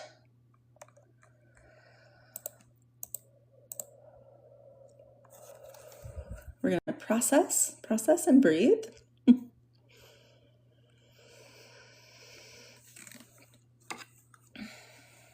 If you'd like a chart reading, go to my website at www.thelavenderlighthouse.com. I do chart readings on there. Wow is right? It's kind of scary, actually. Yeah, no problem. Thanks for joining. Yeah, I know, I feel sick, so I'm just like taking a moment. We can just talk. Hopefully you guys will stay with me, but like, see how this is real. Like this is, and it's like there's little like fly traps. Like I feel like we got stuck in a little fly trap, and it was like, ah. We can play a bowl. Sometimes that helps me, and it goes away fast.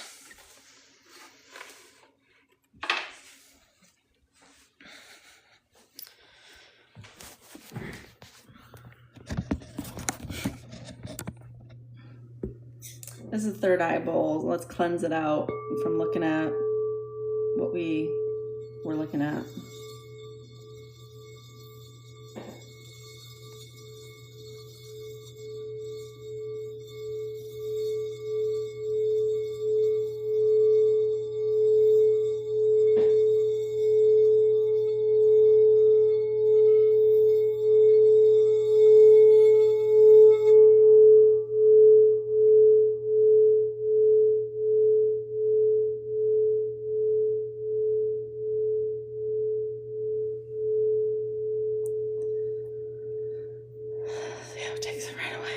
Damn, you know?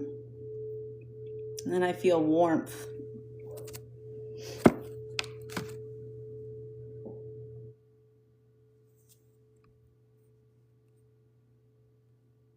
Yes.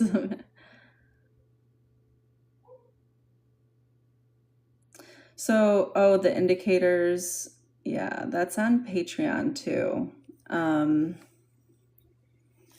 I can show it to you, some of the other indicators here. I gotta set this up so I don't break it. My stuff is such a mess.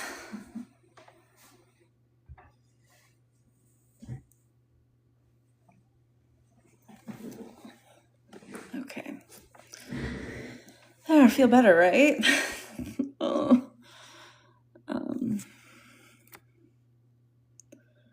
Yeah, we needed a little third eye cleansing. You just ordered some. That's interesting.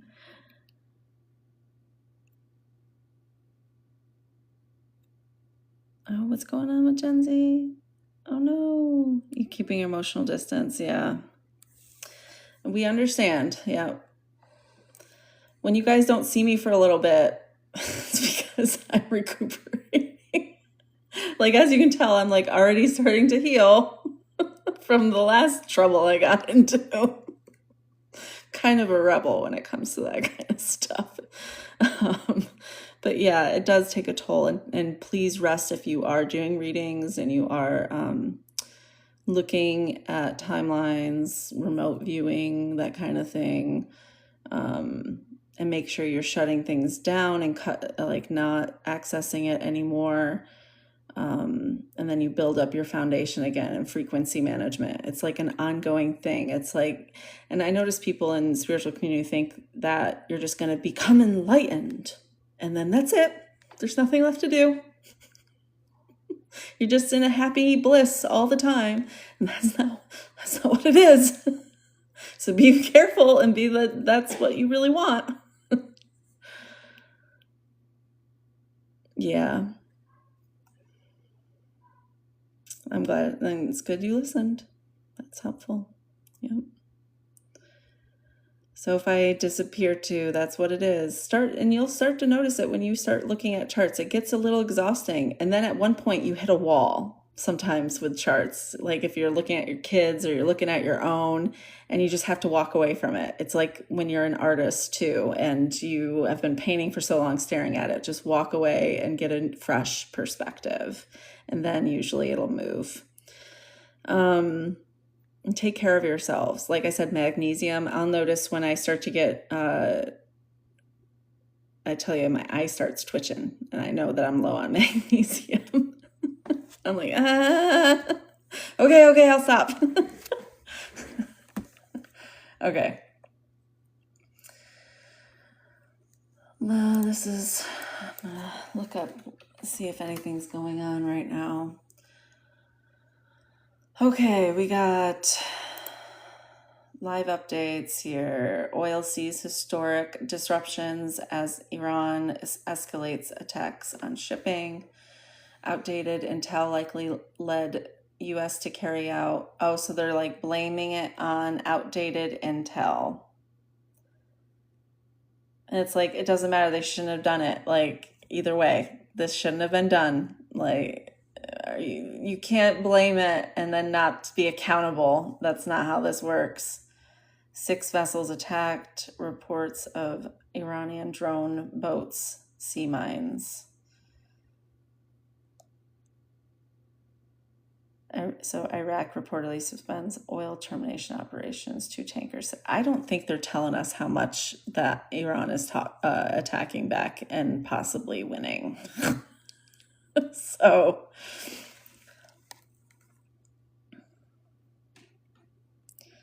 yes, because they're using, yeah. It's like, are they going to be accountable of this, or are they just going to let it slide and then we're going to continue to make mistakes? Which is starting this war to begin with. That is the mistake. So that is the foundation of it. So it'll be mistake after mistake. Yeah, Pete Hegseth said thousands on his briefing and then never gave an actual number. He just said thousands. And then nobody has asked what the actual number is. And then he said some scripture after, because then it makes it okay what he did, right? Now they got to find a way to blame the prior outdate. Yep.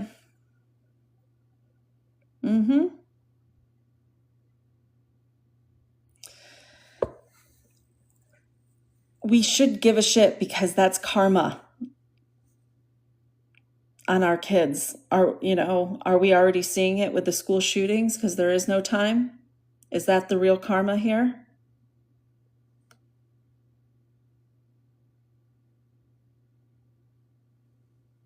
Like, are we? And that feels like it. Because there is no time when we're reading.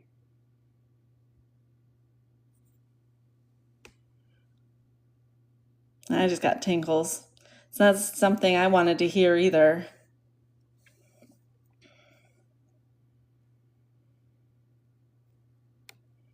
It's like, geez, Saturn, God damn.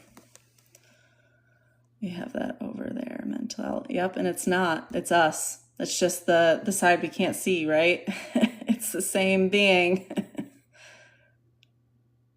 And the reflection of the sides, it's the same energy on both sides hitting each other.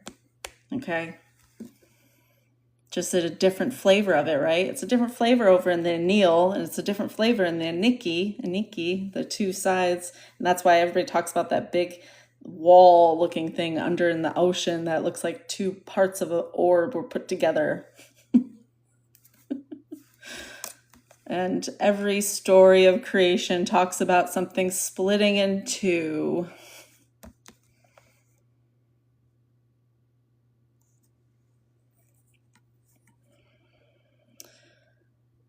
Yep.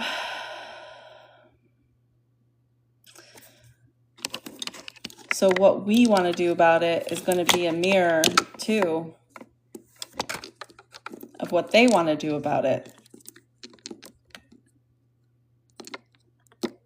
Those mothers over there are us, too. So And don't separate from them. Don't separate your mind from them and think that can't be me or that's not me. Because it is us. And this is getting real serious, so... Okay.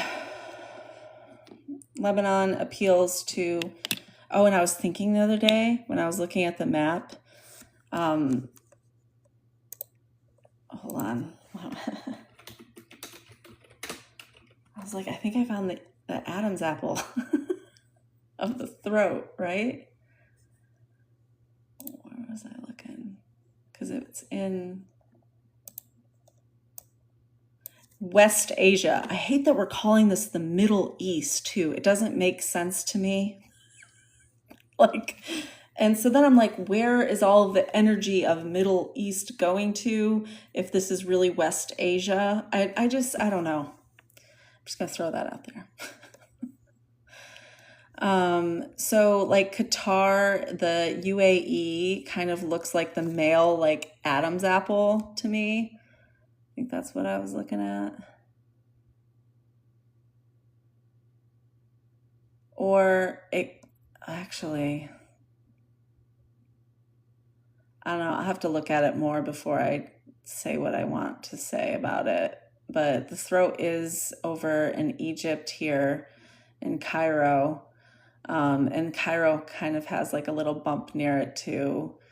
And that could be, this could be the whole mouth, because I know Greece is the mouth, but they're really trying to control expression.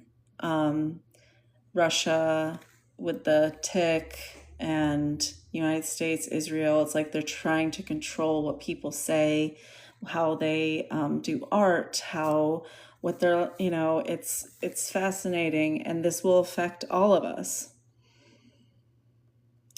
Oh, it is colonist language. I know, I don't get it. So that's why I call it Arabia. So, okay. Have you looked at the new Supreme Leaders chart since he took over? No, I haven't yet. Shooting at... Oh, no. So I think all of this karma from the gun violence is coming from what we've done.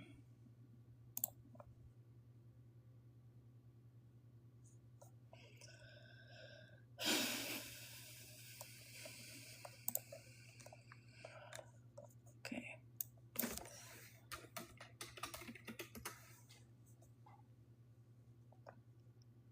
Oh, no. I hope not.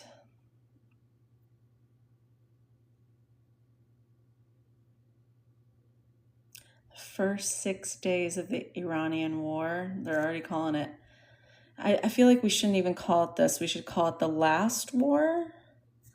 Maybe if they're going to use this war blueprint instead of like a conflict, they are trying to create a full-on WAR, then I would try to change it in your mind being called the last one.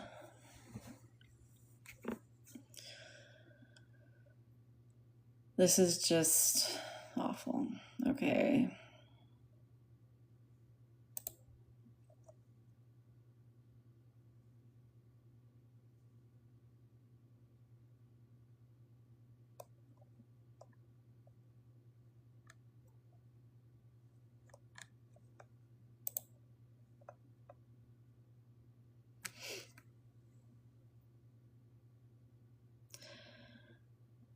Yeah. Well, when religion is involved in fighting, that's where the Crusades come from, right? So it's definitely a revamp of it. The Leviathan. Oh no, we talk to it. We go talk to it. It feels like the oracle I ask questions to. Oh, collective snake at the bottom, the base of the root of the earth. What do you see?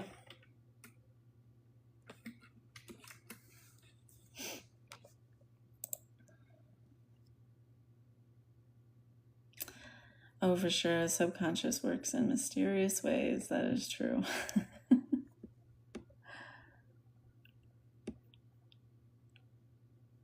And it's funny to me that in the Bible, they call this like, this is where chaos is. This is a multi-headed sea monster. They make it very scary. Don't go near it. It's not a real sea monster. Just so you guys know. It's a physical representation of the macro Kundalini being. Yeah, it's the base. It's I feel like it's who we talk to get collective messages, what give us ancient knowledge and intel. There's two of them, just like there's two within us. So one is at the base by Antarctica, I believe. Hold on.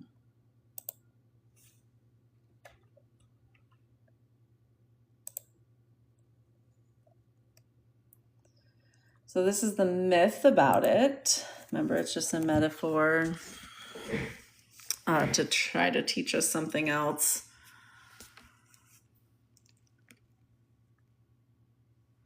Well, they mate at the crown. Right now, they're not mating. Men and women are fighting. Men are superior. They're trying to put rules on the other snake. It's just... hold on. So this is like the myth about it, which is, to me, it's like bullshit. And see how everybody's got their own here. Let's see what the Gnostics say. Okay.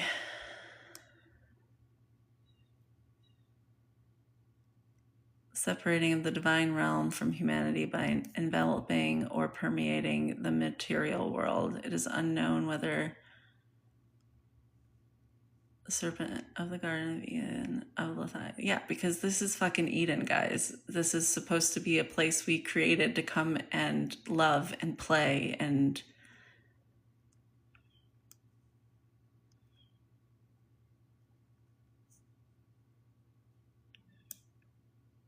Look at this. He was probably indeed considered evil. So this is like talking about all of us collectively.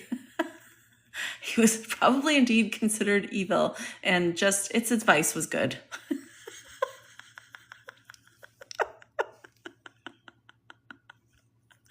Yes, we are meant to. And they created this into being, you know... But the thing is, women are the negative pole. Doesn't mean they're negative.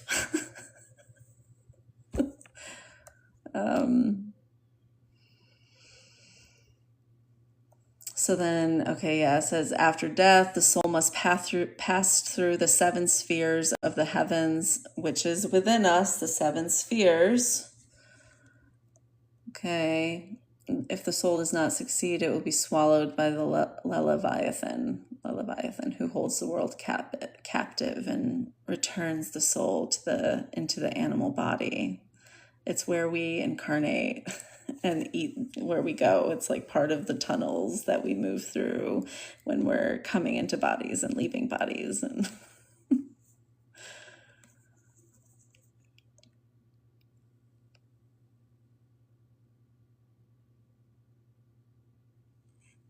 okay. So let's look at a picture of it.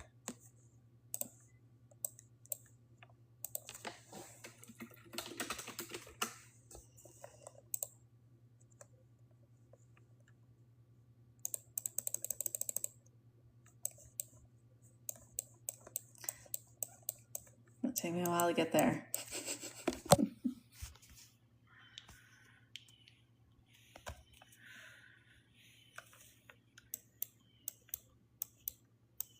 So it's said to be down here. This is where the spine, this is the spine of the macro being, and it goes all the way up through here when we looked at it. the Leviathan is the head, would be right here. The other one is said to be, like, it makes me wonder why, well, it won't show us, but this is the bottom here. The other one is said to be around in this area. But I would assume it would be like over here. There may be more. There may be 4 of them. I would assume there would be 2 on each side. But this would be the spine that goes all the way up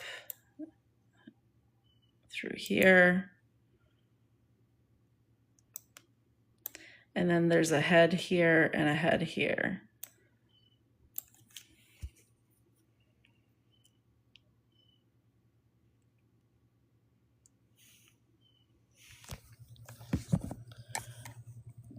Is the land of life returned to dust and returned to the beast? Now look at that metaphor as a macro being, as everyone. And it's talking about our, you know how they said like the DNA get cut off and so we couldn't remember and then we got it added and now we have access to it, but it's like just getting there and everybody doing it and people are trying to hold it and stop it from all of us growing. The returning to dust, it gives me also an image of like the phoenix, and then returning to the beast also shows me the cycle of awakening, where how a beast also awakens, and we are seeing that right now.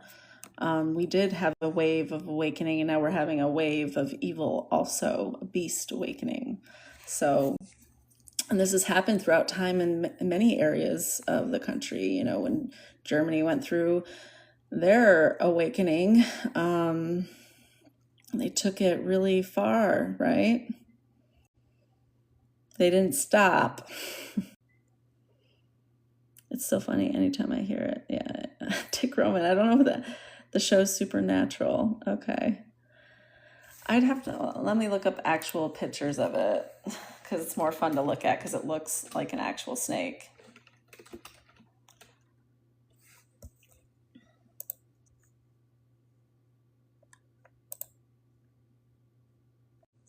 There it is, right? Yeah.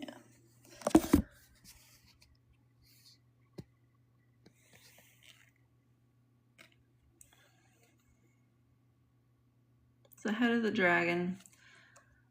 So look at the myths they try to, like, look at this. I know there's 2 though. Oh, this is on Facebook. Look at that. That's what people think is going to happen, huh? But the mouth is in Greece. How is this going to happen?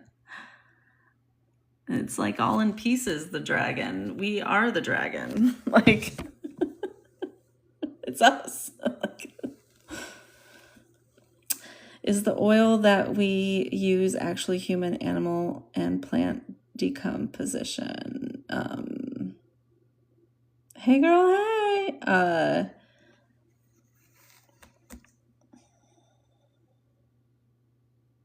You know, oil makes me feel like it's the bile. You know what I mean? How we have the bile. It has to do with the liver to me. It has to do with being alive, oil, having fuel. So the fuel of earth, where would it come from? From things that were alive. So I would agree, yes. Yeah, sure. It's just Google Maps.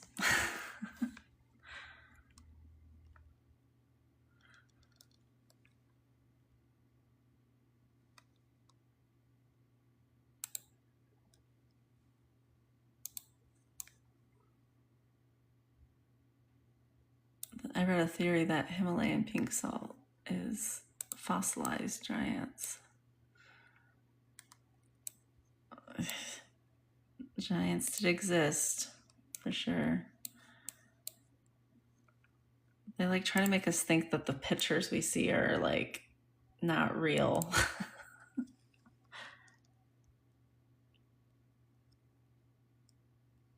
I like to look at the names. Puerto Williams.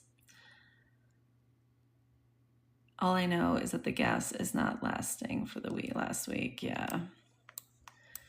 Yeah, we were the dinosaurs. We would put people in trance for QHHT, and some of them come back as dinosaurs. They're probably got Draco bloodline, and they're really old. So where is this other one? I know it's got to be somewhere around here. Hold on.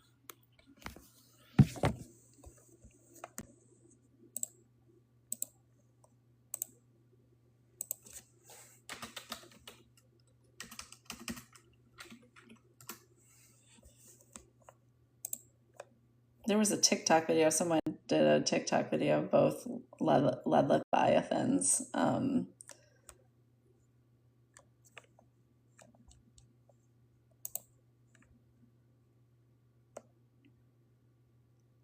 on, let's see if I can find it.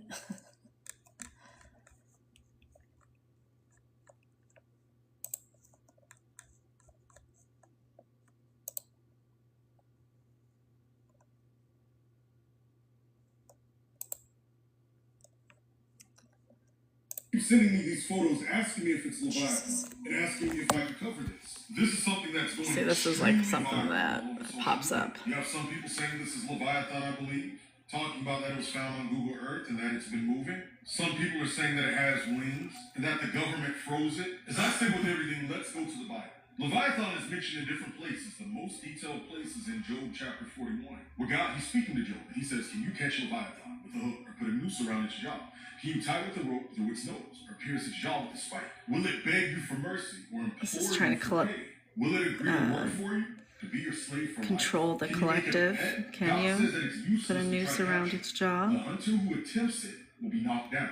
I want you to remember that. God says that nobody dares to disturb it. He that goes on to emphasize enormous strength, terrible teeth. The scales on its back are like rows of shields, tightly sealed together. When it sneezes, it flashes light. Fire comes out of its mouth. It's a literal sea dragon. Smoke comes from its nostrils. Its neck is strong. Its flesh is hard and firm and cannot be penetrated. When it rises, the mighty are afraid, gripped by terror. I want you to notice this. No sword can stop it. No spirit. See, I'm like laughing. I'm like, okay, buddy. Arrows cannot make it flee. Now understand verse 31. Leviathan makes water boil with its commotion. It stirs the depth like pots of ointment. There is no other creature like it. Leviathan does not dwell on the surface of the water. When you read these passages, you see that he's in the deep waters. The Hebrew word that's used here is metzolah. It means a deep place of water, mud, bottom, deep depth. And it has linked to sulah, which means an abyss of the sea. Get it? Essentially saying that Leviathan causes chaos in the sea. Leviathan is also mentioned a few other places in Scripture. In Psalm 74:14, where it says, you crush the heads of Leviathan and let the desert animals eat him. This specific passage wasn't about literal Leviathan, but is believed by scholars Pharaoh. In the future, during the time of the tribulation, God himself judges Leviathan. Which brings me back to this. Oh, does it? Does it? Leviathan's not listed with wings. He's a sea dragon, a sea serpent. People had said that that was an eye. Well, I zeroed in on it. It's islands. Now that does look like a serpent. It's a tectonic plate boundary. This is what is called the Scotia Plate. It's formed by plate tectonics. And people say that it moves, but Google Maps updates, sometimes shows different lighting and depths of imagery. They said that the government froze it. That's not possible. You just saw what God said in Scripture. If that was Leviathan, he's the... Oh, Jesus. Like, I get so, like, annoyed when they start bringing in God language and they're really fucking talking about Yahweh, the piece of shit. Oh, yeah, don't go near that. It's really scary. It's gonna kill ya. It's like, no, this is how you see what people are doing. This is how you get messages from the collective. This is a space.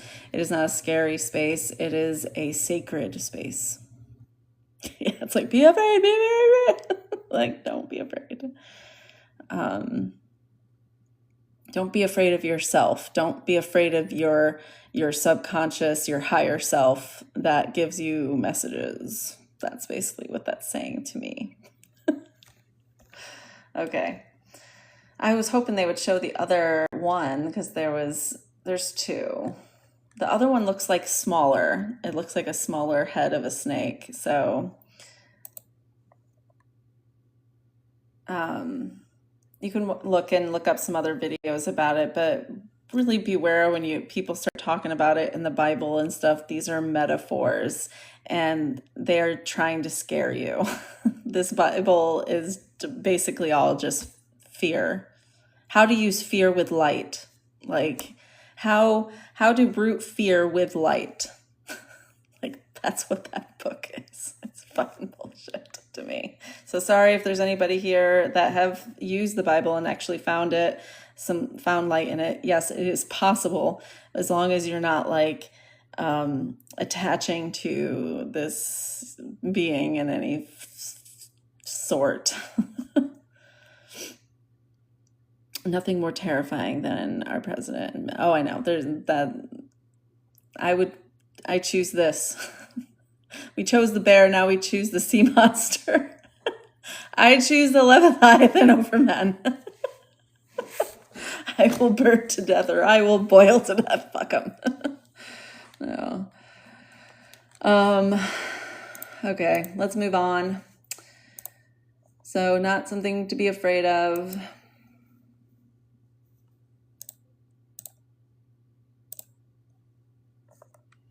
Jake Paul is somebody to be afraid of too. That man is violent.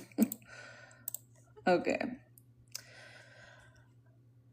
I don't buy into it either. My ADHD will get bored too. Like I'm already getting bored of wounds. I'm like, I don't want to be wounded anymore. I don't want to sit in my trauma anymore.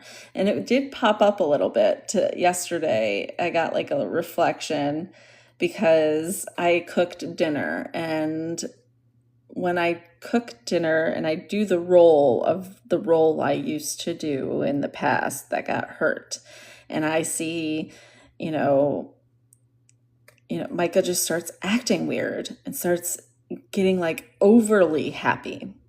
And it feels like she's saying, ha ha, I got you to do your job. And I'm sitting there like I'm like, what are you doing? Why can't you just act normal when I cook dinner? Like, why can't you act normal?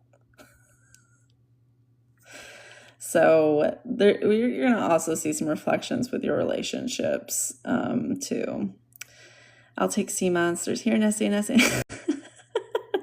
Yeah, jump on. Bye.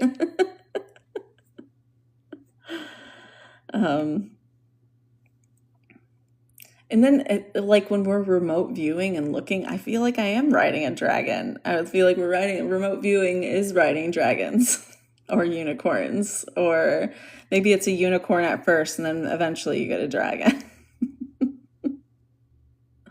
Okay, why did this just happen to me? What, are you serious? Yeah. Yeah. There's always something with that. Seriously. And I don't get it. Why I'm like, I was like, what is the emotion you're feeling right now? What is it you're doing so I could try to navigate it or not get triggered by it? And she couldn't even tell me what it was.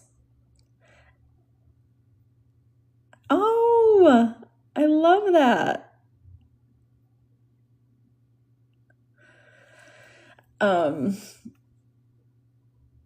And it's like you have to learn to talk to, and it's like, do we all have dragons that we work through, and these are just like learning what we need to learn. So if you have an earth dragon, you're not grounding, so I have to learn to ground before I'm able to fly that dragon, that kind of thing. Like looking at myths as metaphors, as opposed to wishing for something that doesn't exist. We actually use it in the way it's supposed to be used.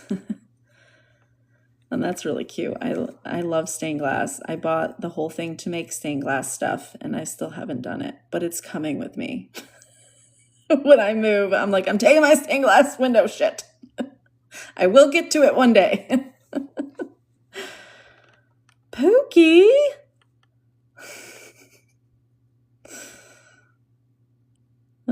But yeah, that's weird that you had the same thing. And it was like almost like, I don't know. I didn't like it though. Colored light is actual medicine. Yeah, I would love to have all of my windows being stained in some way, like certain rooms have certain light and sound. I would love to have a sound garden.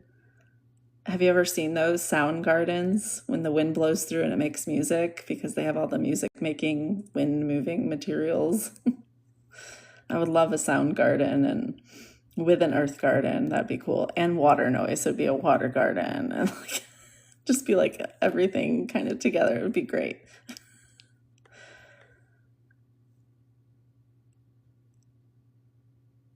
Yeah, get a disco ball. Those are so protective. That's why, like, with the kids' roller skating ring, they had a big disco ball protecting everybody back in the 70s. Get one and put it in your room, put it down in the living room.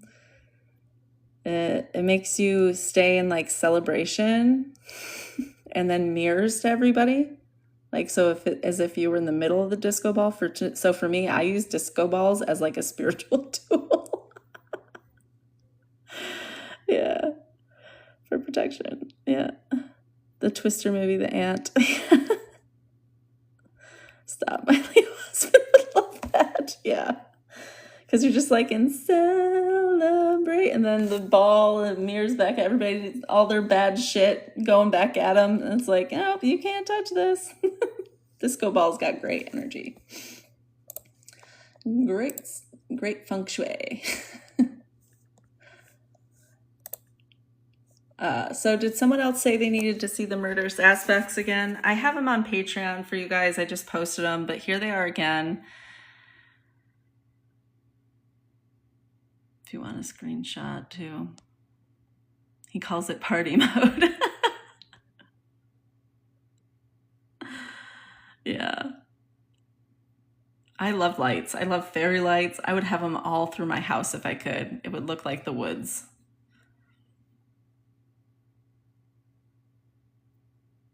Okay, I hope you guys got all those to check charts, especially if you're with any boyfriends. You can use that to check their chart. See if they have any explosive, violent behavior before you get in any relationships. Okay.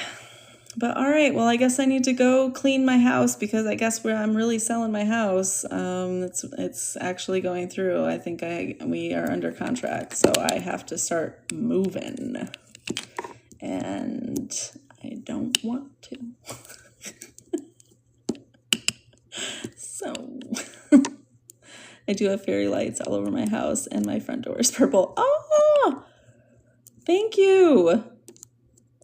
Except for my inner feminine is like, we're gonna be homeless and there's no spot for my dating bed. That's my inner feminine. Wish we could all come over and help. Oh my god, I would love to have some company. I would feel it feels like everybody's so far away to me, like on here. Yep. So exactly, yep. To clean out my whole basement and attic and garage and closet. I'm gonna laugh because there's no way and it's gonna get done unless I get some Adderall or something because I'm already struggling. Where am I going?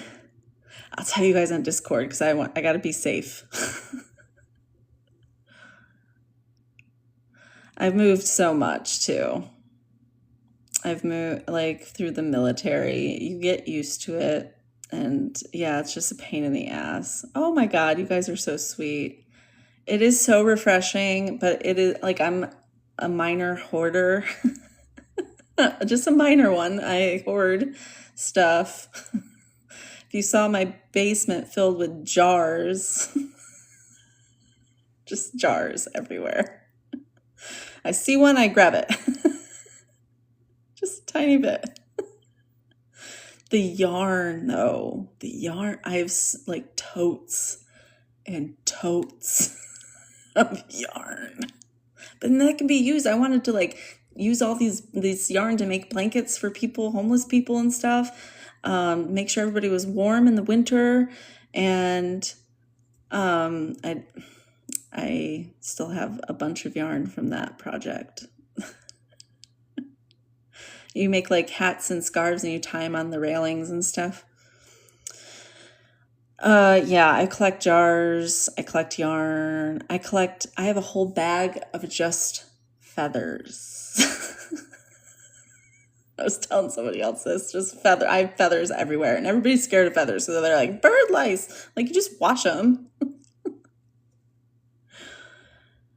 Yes, and they're all like cool, different, like unique shaped jars, and that's what I liked because I'm like, what is this jar? It's not just a ball jar. Like I find all the weird like jars. And then my kids go down and they like grab one of the jars and they're like, oh, they come up and they're like, can I use this? And I'm like, no. No, you can't. I'm gonna use that for something one day. Want to sell feathers? I like. So I just have a pile up here, too. This is not even what's down in my basement.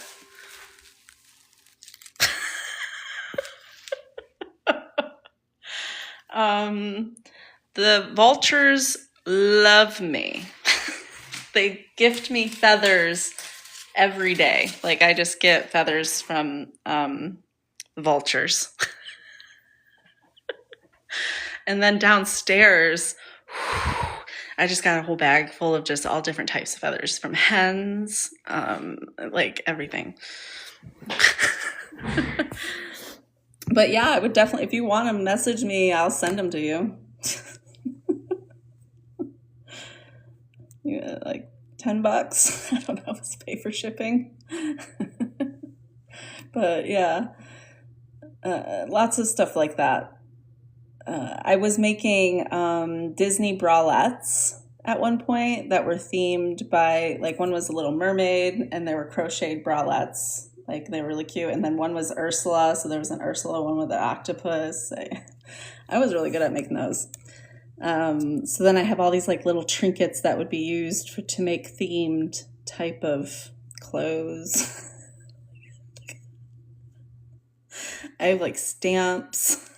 Molds, epoxy mold, like all the different types of molds for candle. I have a whole thing of like 25 pounds of soy wax.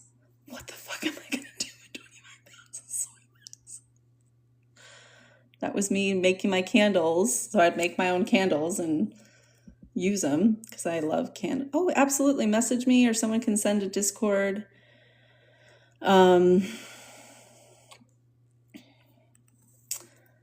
The link to get into Discord. Absolutely. My mom made me cry when I was young because I picked it. Yeah, mine too. They're like, you're gonna get bird lice. I have been collecting feathers for years now and I've never had any problems.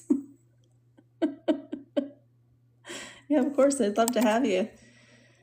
Never had any problems. Yeah, of course, I'd love to have you. There is a thing called feather art? I didn't know that. Like, I wish I could have gone to art school. I would have been a great art proficient.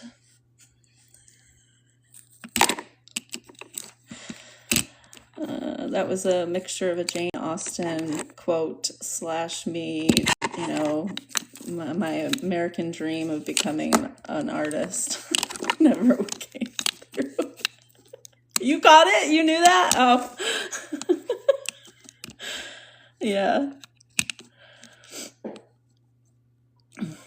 An art hoarder. I am. And that's okay, guys. You want to see this? I'm embarrassed, but I'll take you down there because I can't read anymore because I'm tired.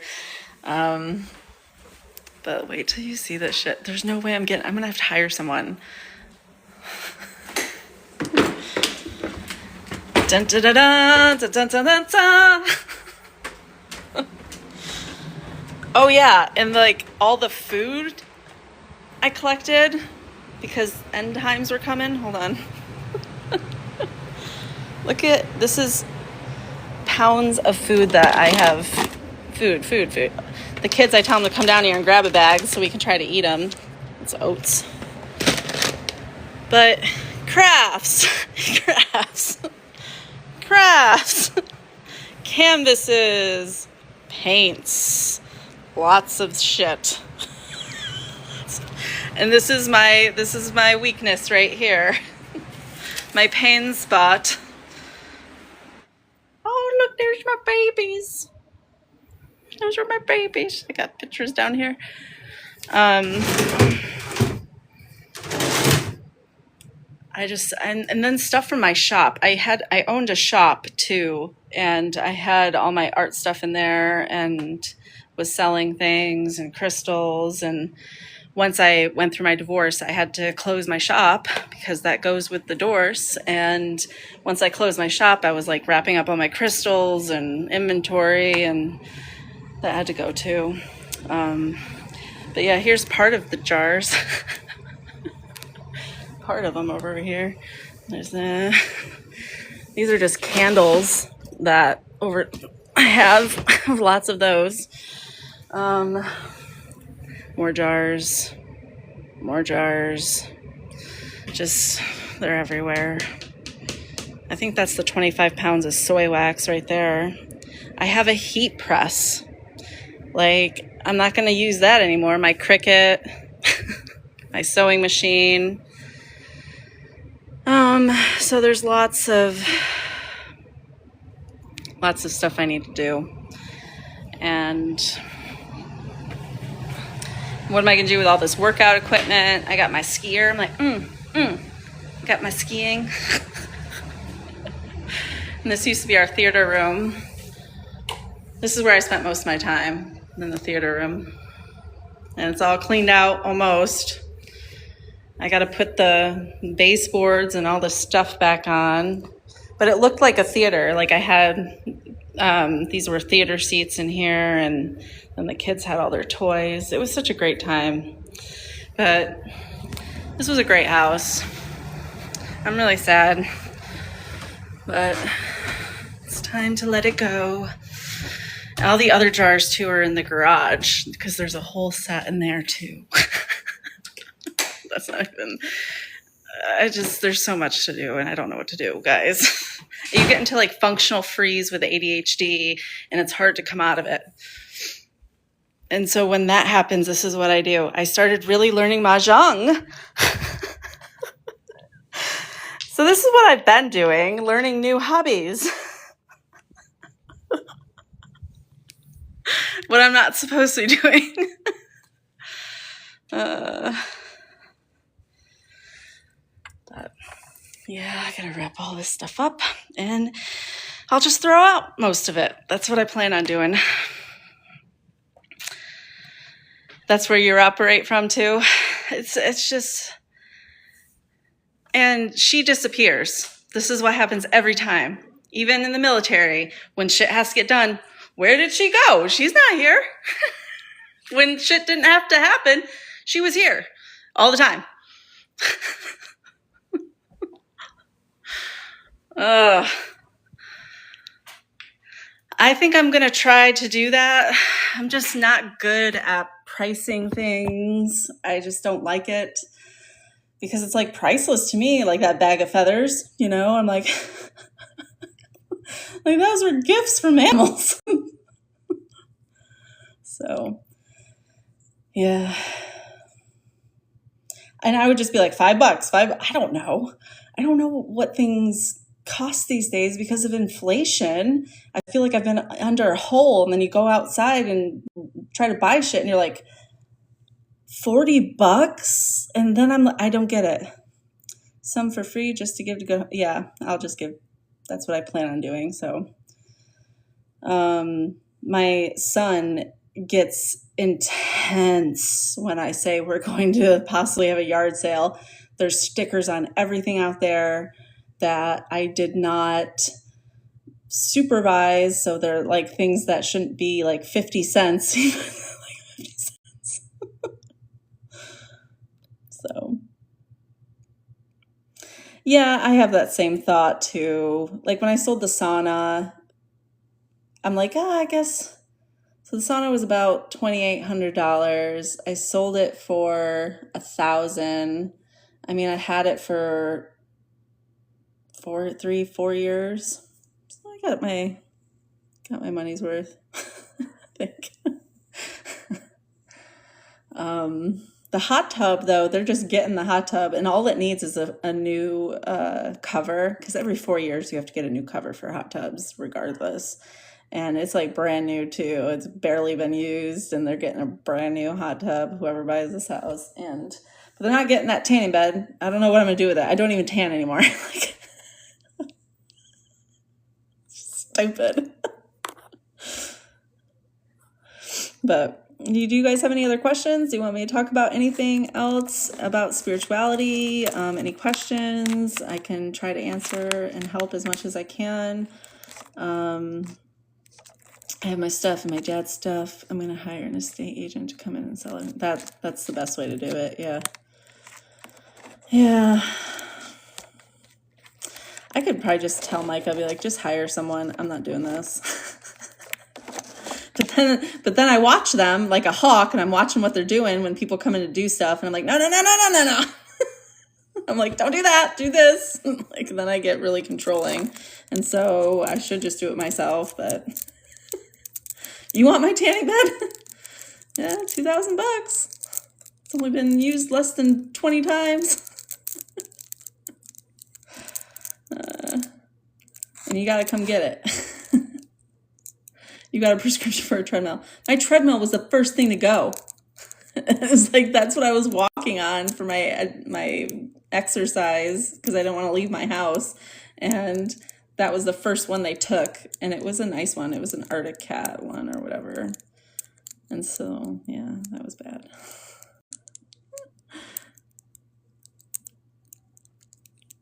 Then I got the FSA insurance to send my weekly checks to pay for it. I only want to keep my grandma's paintings and antiques.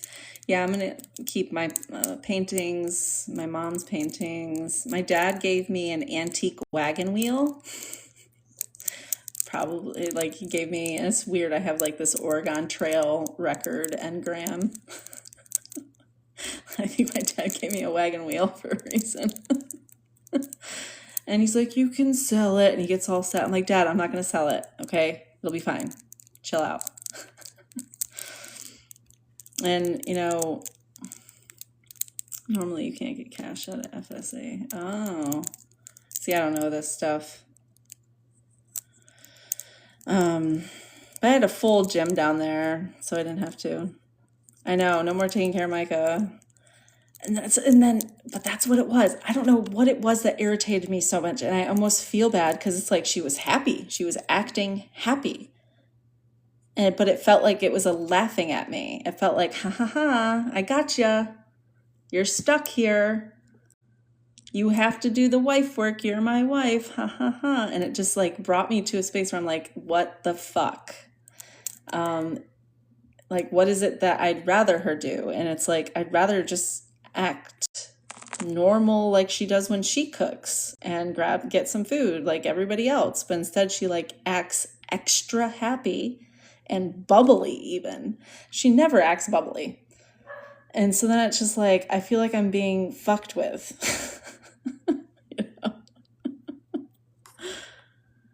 I remember your wagon days. I feel like I just entered boss level today with my moon transiting over my natal Mars. Ooh, yeah. Good luck on moving all this stuff. I need it. Thank you. I need that.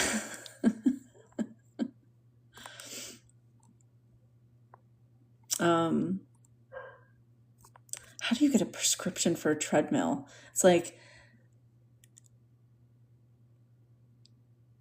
they'll give women, it's like them giving free days or days off instead of raising people's pay for women. We're not going to help you actually get healthy, but here's a treadmill. That's what when you said it, that's what I felt like they were doing. That's where my mind is, though. It's probably not the truth. Okay. So no more questions? No, anybody mediating in something within that they need help with? No, we're all doing good today. Okay, so just hang on to those dates that we looked at, especially so April 6th, April 10th, April 19th, and I would say April 20th, that last week, Sunday through Thursday, may be rough. You're so stalling. I am. I don't want to go do that shit. I'd rather just hang out with you guys. But like I watch you guys dwindle down. She's done looking at charts, so they all leave, and I'm just like, don't leave me to do. I don't want to do work.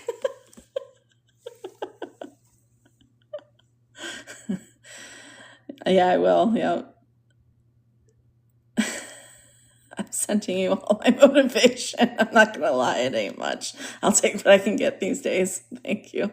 Even if it's just a step.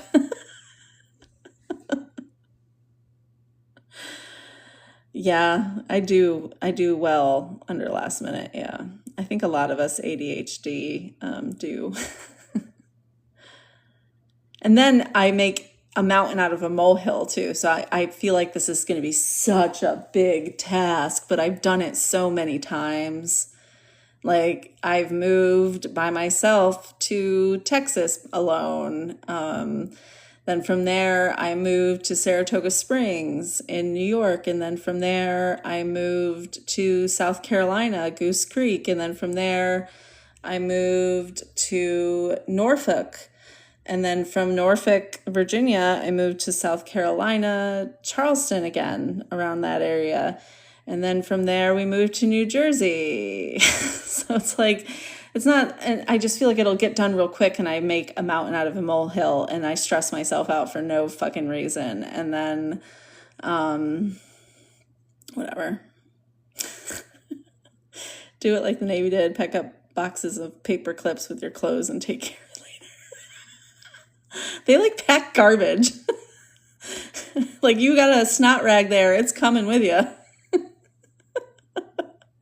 And then you get charged for that shit.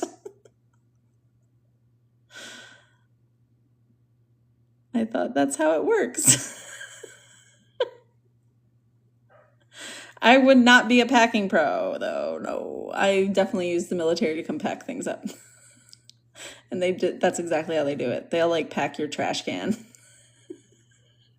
And you're just like, oh. And they have to, and they mark what's there.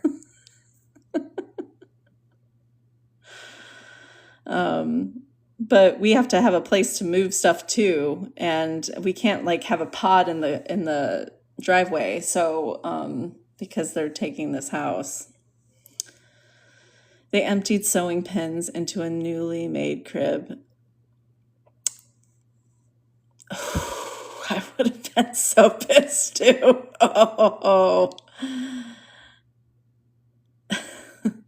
The first time I moved as a family, all the boxes, everything was labeled what was inside of them. I was a psycho about it, absolutely. By the sixth time, you're like, throw it all in there. And now when we're going overseas, it's like, you might as well get rid of everything. All the plugs are different. You'll have to buy new plugs or she's going to have to rewire bigger things that I want to keep. So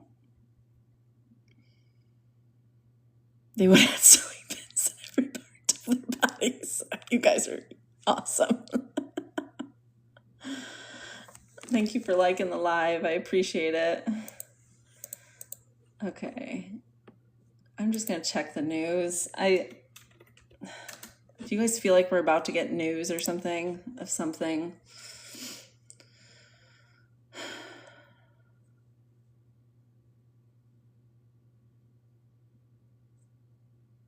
Okay.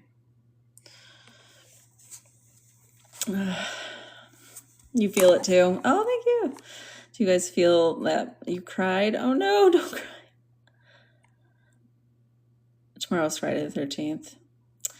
Yup. Here's the extreme weather. Yep. Friday the 13th. 13. Yep. The discrimination of the feminine.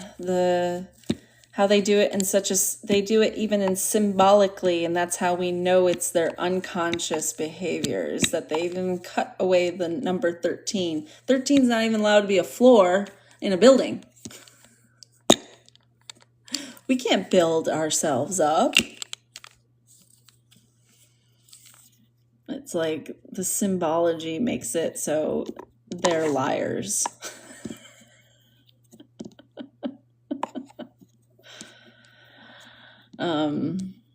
And then just cutting out the 13th zodiac, and that's the healer, that's the nurturer, that's where you feel love, that's how you create love in your life, that's how you walk, and that was cut out too. And then there's no space in it in time either. Yes, other news channels are reporting he's been absent for 3 days now. It always reminds me of the movie C. Oh, I've never seen that movie. Check it out. Let me write that down. I love it when you guys give me movies or books. I do check them out when I have time. And, oh, it reminds me of the movie Friday the 13th. Oh, I thought there was a movie called C, and I was like, ooh, I would like to see that one. I went and got a VPN so I can get actual news. Yes, I think we all should do that. I know Micah's got one, but I don't know if she just uses it for herself or if I'm included in that. I'm not included anymore, so, which is fine.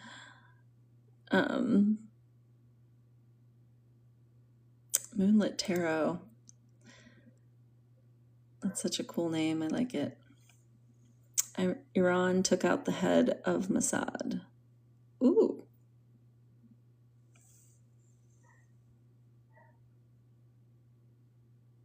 Yeah, Big Mama's coming out. It almost feels like the sun, like metaphorically speaking in a story, if we look through time, like the mother got killed and stuffed in the trunk, and she rebuilt herself back up, and she's back. And she knows exactly what has happened. And she is not happy. That's what it feels like to me. Big Mama's home. Frankenstein's wife, the bride there, that tells me that's Melania. The Frankenstein is the marriages we put together where someone is all feminine or someone is all masculine. When those boundaries are crossed and not playing the right roles, that's when, conflicts start to happen in the home. You're not playing your role right. This is the movie I signed up for and you're not doing it. I wouldn't watch any movies that they're putting out right now because those movies are made to create war. So do not watch them. It will also be movies to get women to be in vampiric or abusive relationships in some way. They make movies to keep them in or keep them focused on romantic love as opposed to love.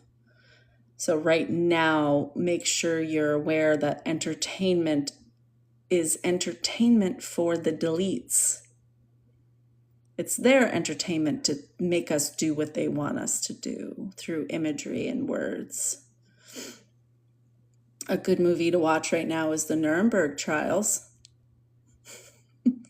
We can create these trials again. The new movie with Keanu Reeves, Good Fortune, I think it's called.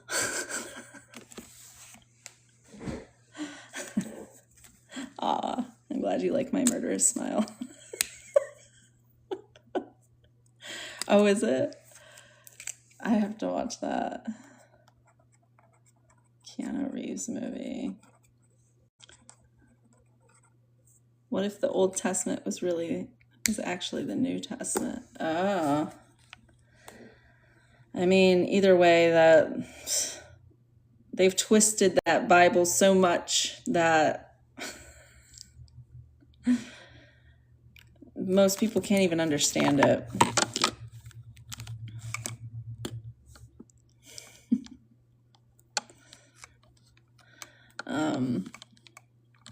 But this is a war on women. It's a psychological war too. And it's been going on for a long time. In the unseen, they don't want us. They'll never tell us that that's the truth, right? Because they want us to live in the lie of their world. And now that truth is coming out, yes, we are waking up to it. We are not taking that shit anymore. And you're going to see this reflection in your reality, either with a brother. Some sort of competition is going on. Where is the competition between the genders in your life? This is where we either end it. And so what you do with that relationship is what we're going to be doing in the macro too. What we create. So I just got fucking rid of it.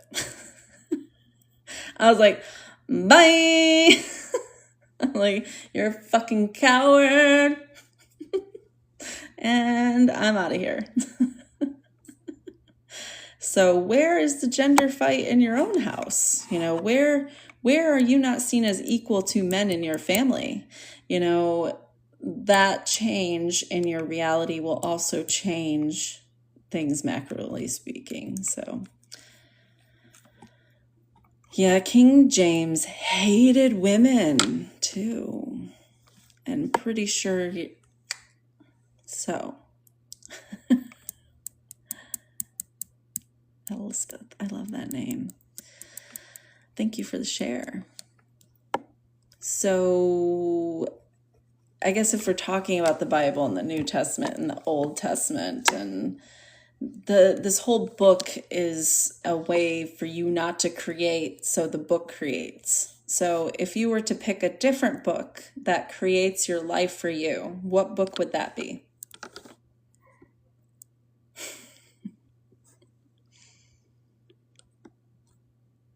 That's why I lost my ever-loving shit this weekend on my husband. Well, there's that reflection. We don't have arguments. I love my sister. That's awesome. Yes, that is so you don't create. Yep, that's what it is. It's so you don't have a voice. It's so you don't any of it.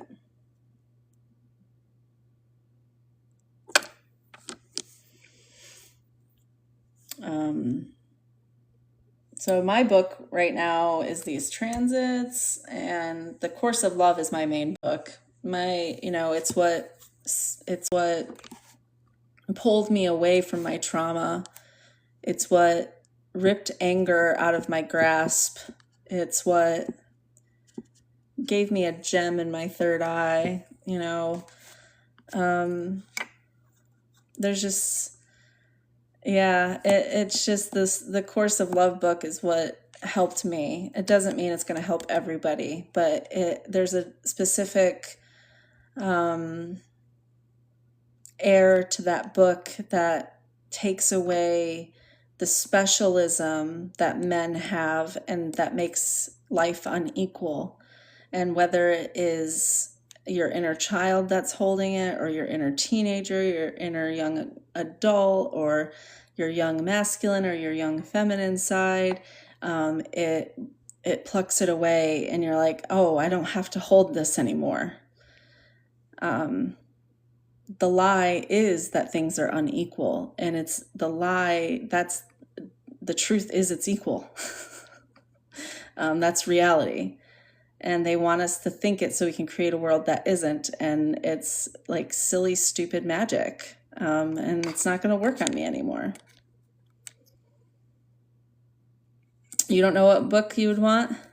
That's the thing. We only have a certain amount of books, right, that we can create from. before, women weren't allowed to read or couldn't read, and so people who are illiterate can't create, right? They do create, but it's not like conscious creation. We're always manifesting through our archetypes if we're not awake. So either way, it's creating. My hubby and I are on the listening page now. Kids, not so much. Yeah, they take a little bit longer. Of course, Love is Beautiful. Oh my God, I'm so glad you're reading it. We're supposed to read through the second book, that first chapter, that first section, by the end of the month. So to remember, the Bible is all metaphors. So they're even using it in a way that it wasn't written for. So when they're talking about men and woman, they're really talking about the divine feminine, divine masculine, and how to bring them together. No, women don't need to shut up. It's really clearing the mind. So even if I go in there and give you the correct interpretations of this book, it's still been twisted so much where your mind still thinks certain things, and so it can't be used anymore to older people. It can be used to open them, but I just find there's other books better that you can't get lost in and fall into that world. You know what I mean? So you don't want to go back there. I wish they responded to my freakouts like my hubs did. Oh. I'm reading a book called The Alphabet versus the Goddess. That sounds interesting. Does the alphabet go against the goddess too? God damn it.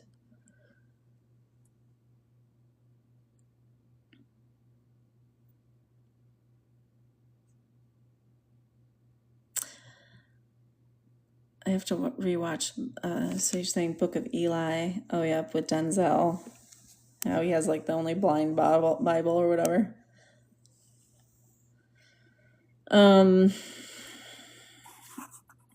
Yeah. Bible's just not my jam. I love the Jacob Boeheim spiritual stuff too. I know I'm saying that wrong, but we're going to go through his books on Patreon too. And one of my favorite books that has highlighted and marks all over it, because I had to like look up so many words because it's old English and I don't understand it. But 40 Questions for the Soul is a beautiful book that we're going to go through soon after this next month. So that's the next series in Patreon. We'll be focusing on that, his spiritual philosophy. Take what you want from it and leave what you don't want. It's quite interesting. Alphabets and writing drive us to linear left brain thinking and decline the feminine. Oh yeah, and that's somebody asked a question once and was like, how can we build up our feminine more? And she once said, use your left hand. And I was like, those motherfuckers. I was like, how to build your Christ consciousness, use your left hand. Yeah, so, and I have been using my left hand more, which is weird. And I feel like I've been ambidextrous this whole time. I would just use my right to make everybody else happy, right? Just like I married a man to make everybody else happy at that point too. But I could have gone both ways, whichever, it didn't matter. This one's just now to practice now and not as developed. And it sounds like but this one's really developed and too developed.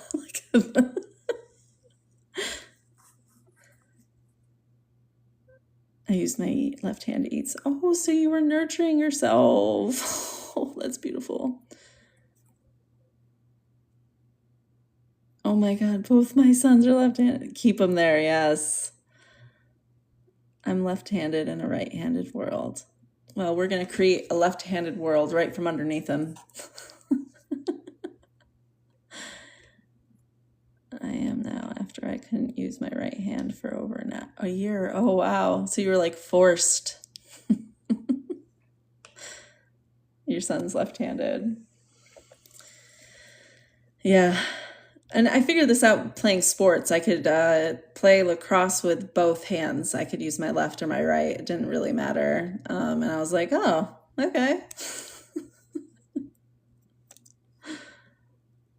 Your mom too? Yep. And that is the negative pole. So so strengthening that left hand, that receiving end. And this is why we feel so like cut off and not filled up. Our cups aren't filled. It's because we're not receiving. We don't, and so we have to find what we want to receive from and keep doing that. Give more responsibility to your left hand. Stir with it, or as much as you can. And stir with it, or as much as you can. Softball, I could bat both. Yep. I'll try to brush my teeth with my yeah. Try using your left hand for the whole day and see how you feel. I only use my left hand when I'm scanning tarot cards, because I'm pulling information, feeling which one gives me a sensation, and that sensation, I know I need to grab that card.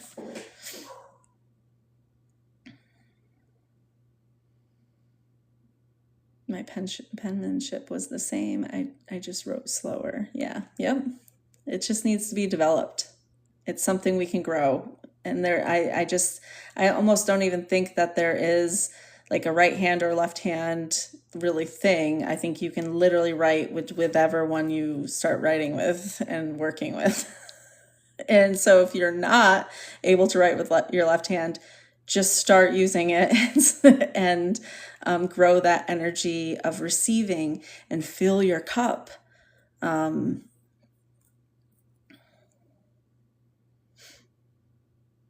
Even drinking water with your left hand. Mm-hmm. Yeah, yep. Because of course, 2 days after dislocating my hand. Interesting. You should write that down. So when we're in a relationship with someone who is supporting the patriarchy, and you aren't. Yep. The closing agent was so annoyed how slow I was writing. Wow. I wonder what you were irritating within him.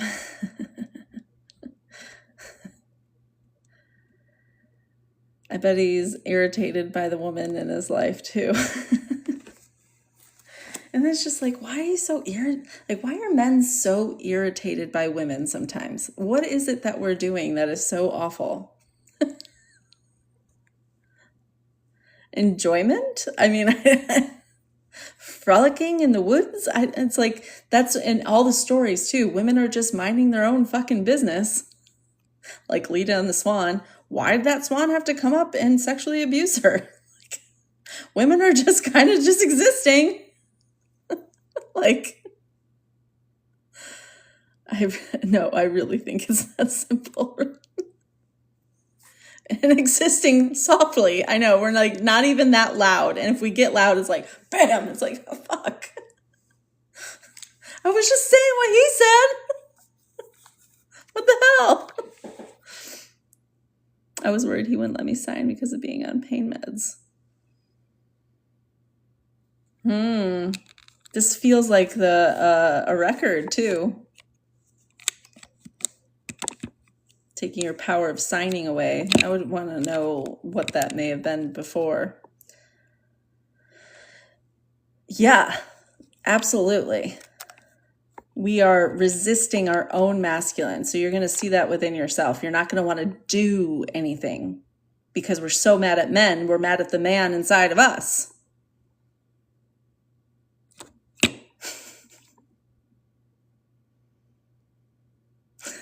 Exactly. So like, think of the Mars within you. Where is your Mars?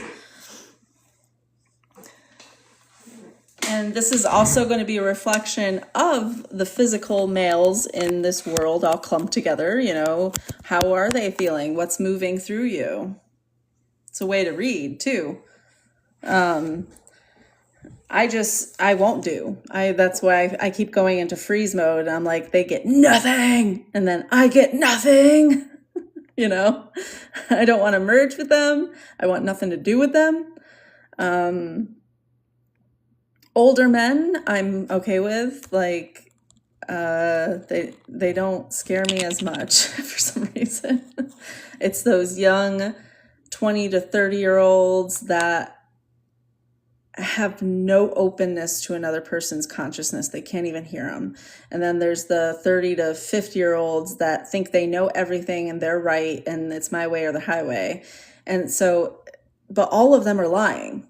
And so the lying man is what's going to pop up in our realities, because macro reflection, there's a liar. And so inner, in the micro, there's a liar too. So who is your liar? Sometimes it's ourselves.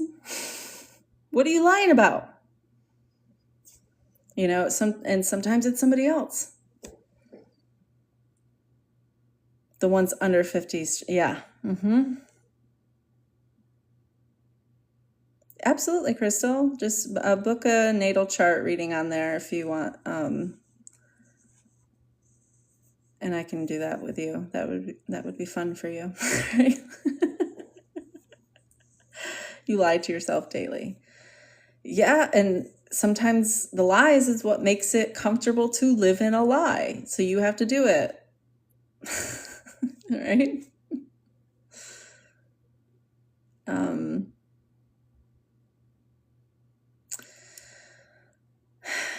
It sucks, but once you find the liar and you cut it out, truth starts manifesting in your world, because it's not being filled up. The space isn't being filled up with the lies. So it's like the light at the end of the tunnel starts showing up when you cut the liar out, or bring the truth, consistently bringing the truth to the liar. And you have to be careful with this, because if people are closeted, and this is,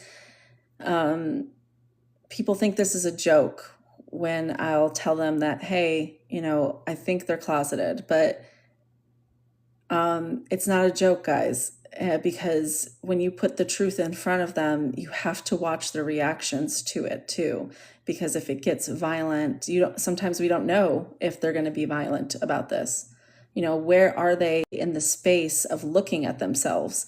When they see a reflection of themselves, are they verbally abusive? So they're verbally abusive to themselves. So we're looking and reading this.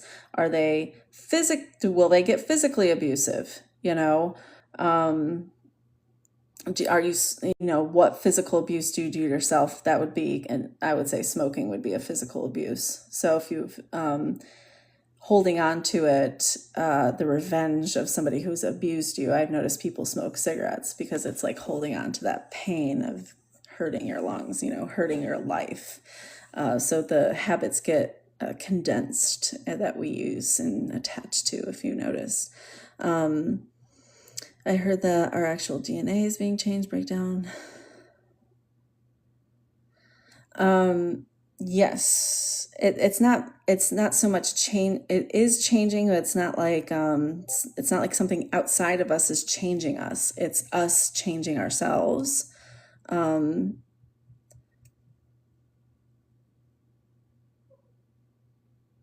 So the DNA that is, we're switching and turning things on and off. Like if we're disconnecting from past selves, we turn off a certain DNA, you know, and we are growing into different dimensions and different perspectives and different facets.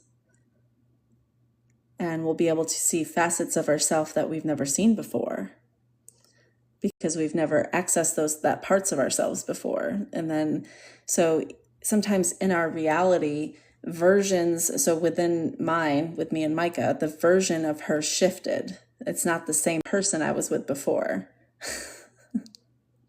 So it's a new version of this person, a higher, a different dimensional version of them.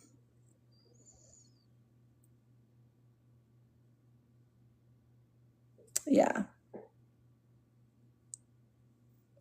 Yeah, bad habits are just you holding on to people who've hurt you. Yep. Just got a weird download now about mirrors. Ooh, reflections.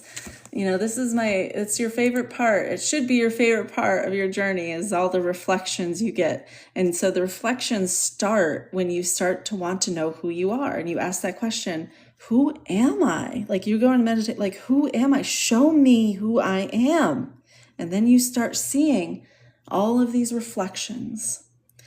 And some of them you are like, yeah, I like this reflection. And then some of you are like, don't you fucking show me that reflection ever fucking again. I will kill it, right? Or I will hit it, or I will yell at it to go away.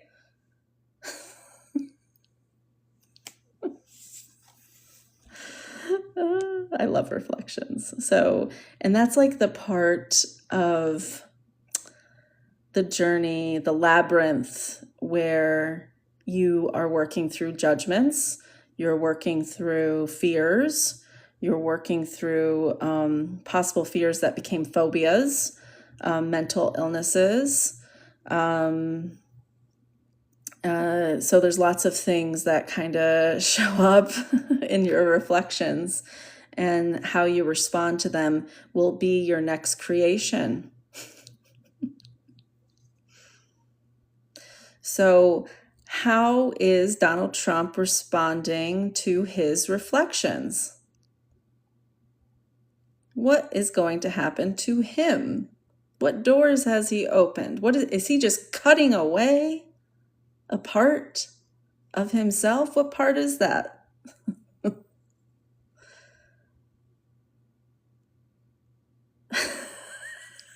Crystal.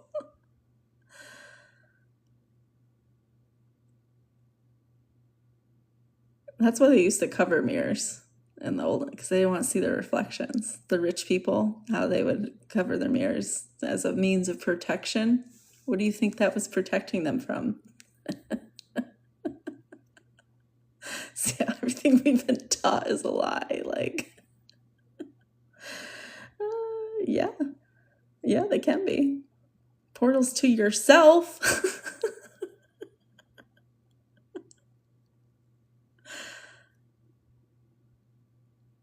Ooh.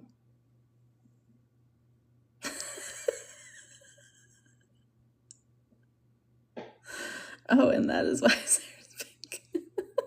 Crystal, you are so silly. His reflection is pink and squishy until it is orange. Well, it's more like he doesn't like the white skin, right? There's something with the skin, so he's changing the color of it.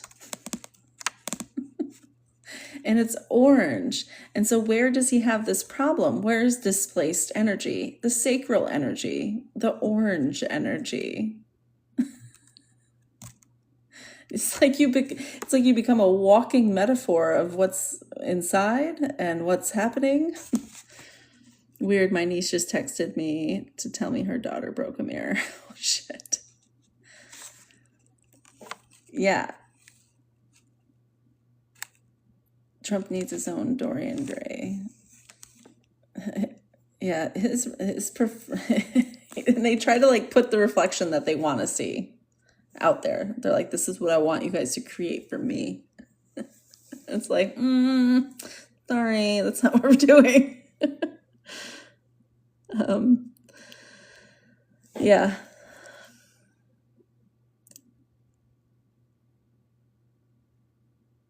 I don't know what that is. Does he want to be the sun? He thinks he nourishes us, but gets too close. And yeah, that is a great interpretation of why he paints himself orange. Does he want to be the sun? Revolve around me. Everything's about me. Yes, that is a great explanation of it. Let's pull up orange. Let's see. Orange color theory. The hair too. part of it.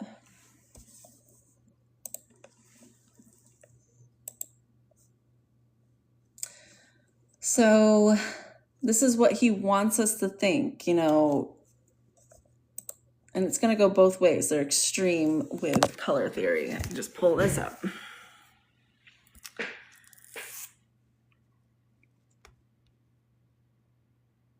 And I think it's part of like covering up the fact that it's really a redhead of anger and war and violence and rape and, you know, murder. Like, and so it's almost like covering it up. Optimism, social interaction, commands attention, conveys comfort.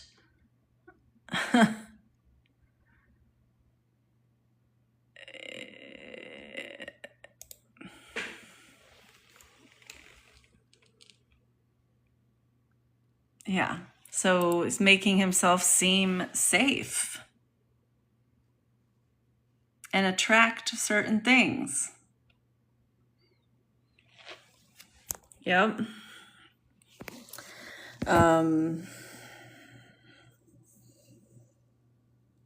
what was that? There was something in the Epstein files where it was coded orange. And I was like, what the fuck does that mean? And I can't remember which file it was, but I was looking at it and it was like code orange. Yep, so that's what he's trying to attract, yeah. So that's the psychology behind it. And to prove that he has emotion, like freedom, and it's not true, yeah.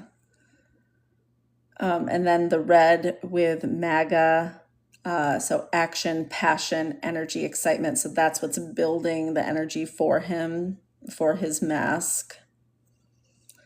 Yeah. Agent Orange, yep. Yep. That reminds me of that man. Yep.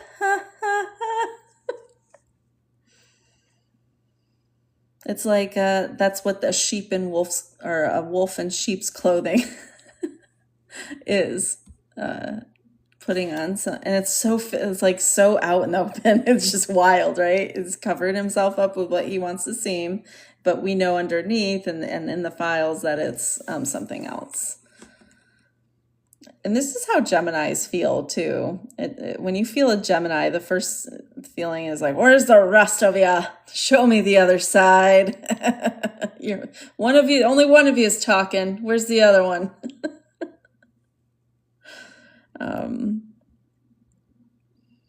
Yeah.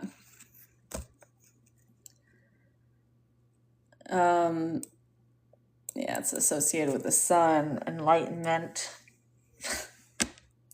And oh my God, look at this. Oh.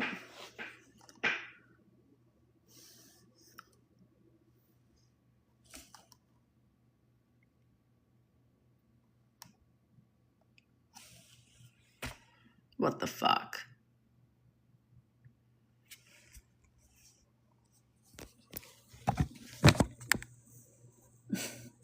This is how, that's why like quantum technology doesn't lie. It's there. The metaphors, the symbology, everything's there. Yep. And so in your reality too, that's the same. What is your favorite color? Yeah, because he wants to seem royal, probably, right? What mystical, mystery, justice comes from purple, art is purple, the imagination is purple, dreaming, you know.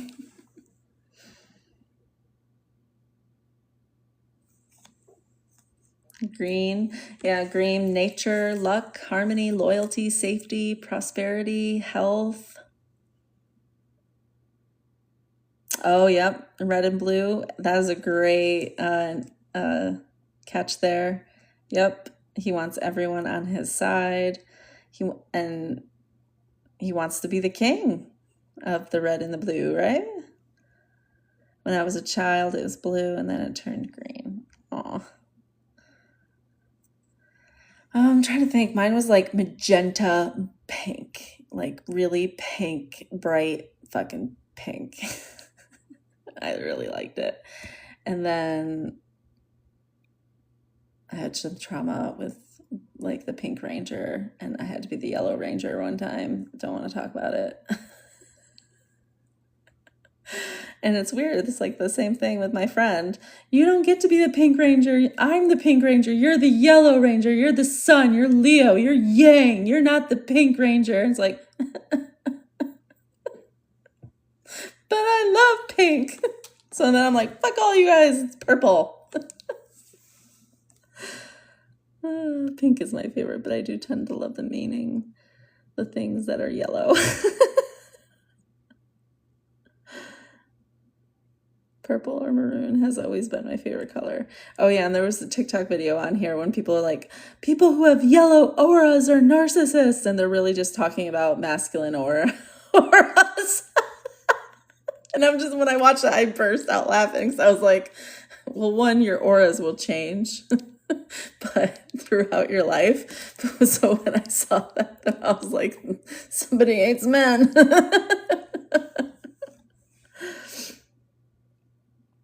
Trump or Kamala, I'm bored. Oh, I'm sorry you're bored. We can go back to Trump if you want, but I mean, this is a little triggering because I'm not your fun coordinator. And men used to treat me like this, like older men, especially the older man that I dated. He's like, make me have fun, witch. Excuse you. Like, I've never liked purple. I learned I was cool undertone, and purple looks best on me. I just like to wear black. Oh. Okay. I got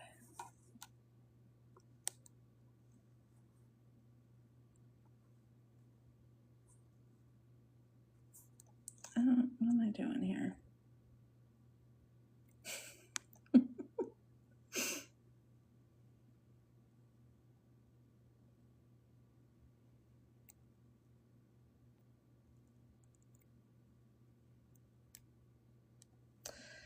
Okay, we sensed it right away. So I took care of it. That one was another one. It's like, you guys never say that stuff to me, you know, but that was triggering right there. Ho, ho, ho. Dance, Mucky. Entertain me. And it's like, I will leave and you will never see me again. Like, that's how psycho I am when, like, with my triggers sometimes. It's like, God damn, I will never be controlled.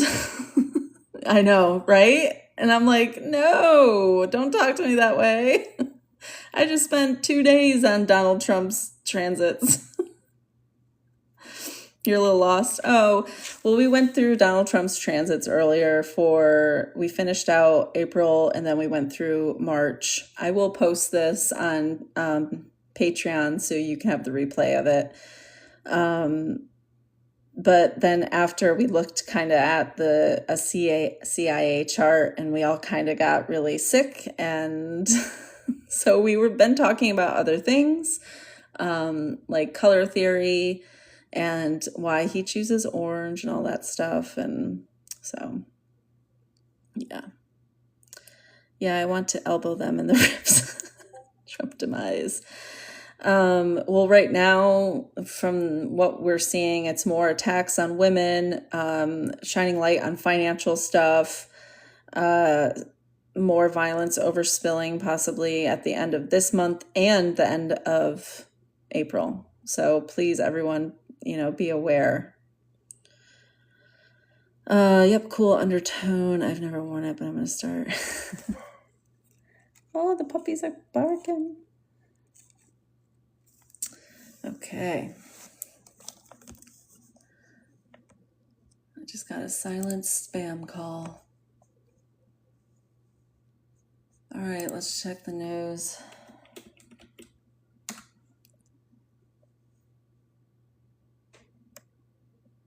House revolt ahead of housing bill? What is going on?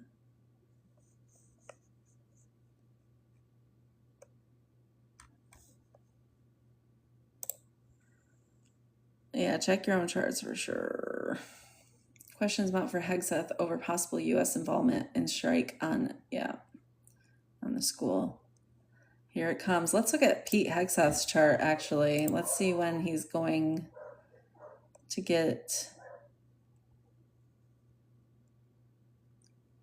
I hope it's not just like a slap on the hand, because this is illegal and I want to see accountability. So let's take a look at his chart, actually. Now that I've pulled it up, I'm just going to do it. Okay.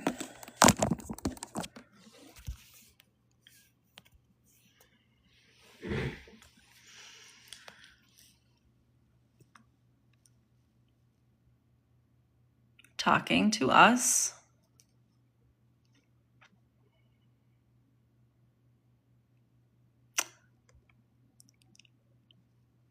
Let's see what would bring this together here.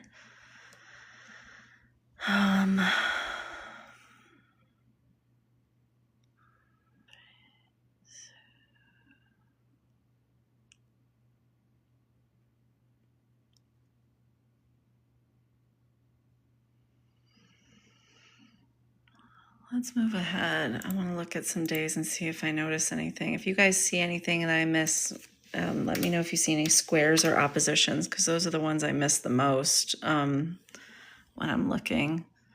If you see any...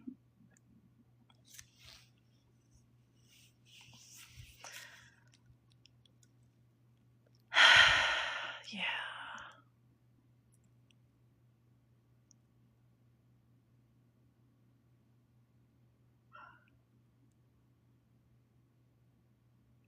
Eve, that's a great insight right there. Maybe we really are.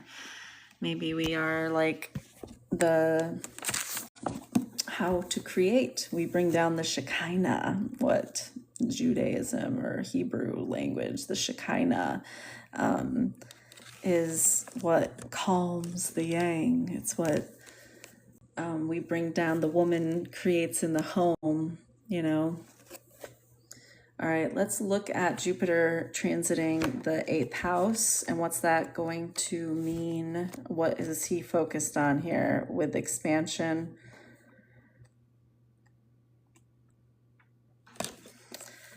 So Pete Hegseth, here we go. Jupiter's, it just entered recent, so entered into that 8th house. Traditionally, this transit indicates an inheritance. Everybody check your 8th house. Hold on, I gotta do puzzle. Okay. However, this transit occurs several times in the course of everyone's life, whether or not you get an inheritance. But even though that old delineation is not usually applicable, it's based on the correct principles, because with Jupiter in this house, you are likely to benefit from other people's resources. Consequently, and this is him spending all that money on fucking crab legs and shit. Holy shit. Consequently, this is a good time to enter a relationship in which you and another person have to pool your resources, such as a business partnership. This is also a good time to request a loan from the bank, unless there is another transit at the same time that negates this reading. In general, other people are more than usually willing to help you out in some way. I mean, it's in opposition of the moon in the 1st house in Capricorn. So him doing this against the collective moon in Capricorn, which is like Saturn discipline. Okay. So he's going against this. Builds shit up within your karma. Saturn watches everything, guys. Okay, this makes me feel like he's so dumb. But okay. Not dumb, sorry. Dumb means quiet, mute, stupid. Let me make sure I get the correct word. Okay. On another level, there will be many powerful but fortunate changes in your life at this time. It may not also be obvious, but any sweeping change that happens now will be for the best and will make your life richer and more rewarding in the long run. It will also give you a much greater understanding of the psychological patterns that operate in your life. If you have recently been through a time of psychological stress or encountering one now, this transit will help the healing process within you. So they're not in a healing process. So this will be, as it progresses through the 8th house, he will be thrown into resistance. Jupiter is the opposite of Saturn. It's like they're two brothers opposite each other. It's a reflection of each other. One goes in, one goes out. One confines, one expands, spreads. Sometimes this transit can indicate a time of religious and spiritual regeneration, what used to be called a conversion experience. Certainly you would derive great benefit from studying the occult mystical literature at this time in your life, especially if you feel very troubled or distraught. That's why he's sitting there spitting off fucking scripture to us after he says those things that we did.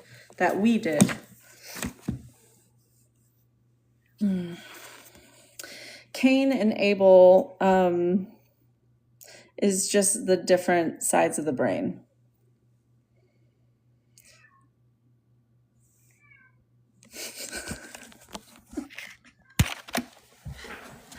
It's a cat.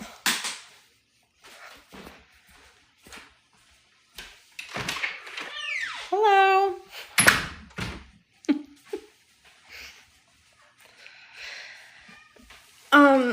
And this is what they think the brain, the only option there is in the Bible, right, is to be violent, or like, what was the other brother like? So what was the one representing female, but you notice how they both are male? Does that make sense? Cain and Abel to you? Yes? He sees you. Yeah. Saturn keeps receipts, that's for sure. If you got Saturn, like Jency's got Saturn on her sun, she will absolutely keep receipts. This cat is just like jumping all over my hand. Hold on. Okay. Okay, hold on. Let's go this way. Okay. Okay, hold on. Let's go this way.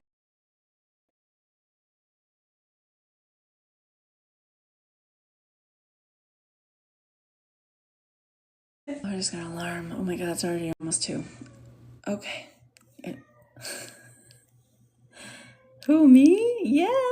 Oh, Saturn or Mars, sorry. Oh Lord, if it was my son. Yeah, Saturn and Mars.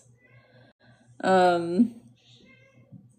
know that it can go both ways with Saturn and Mars. They're either very disciplined or not.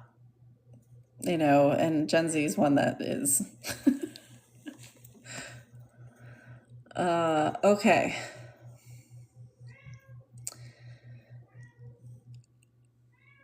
This is tomorrow. And the moon is in opposition of that Jupiter over his first and in the 8th here. It's like on the line within like 4 degrees of each other. He's also got Saturn like near his moon, his 28-degree moon in the 4th house.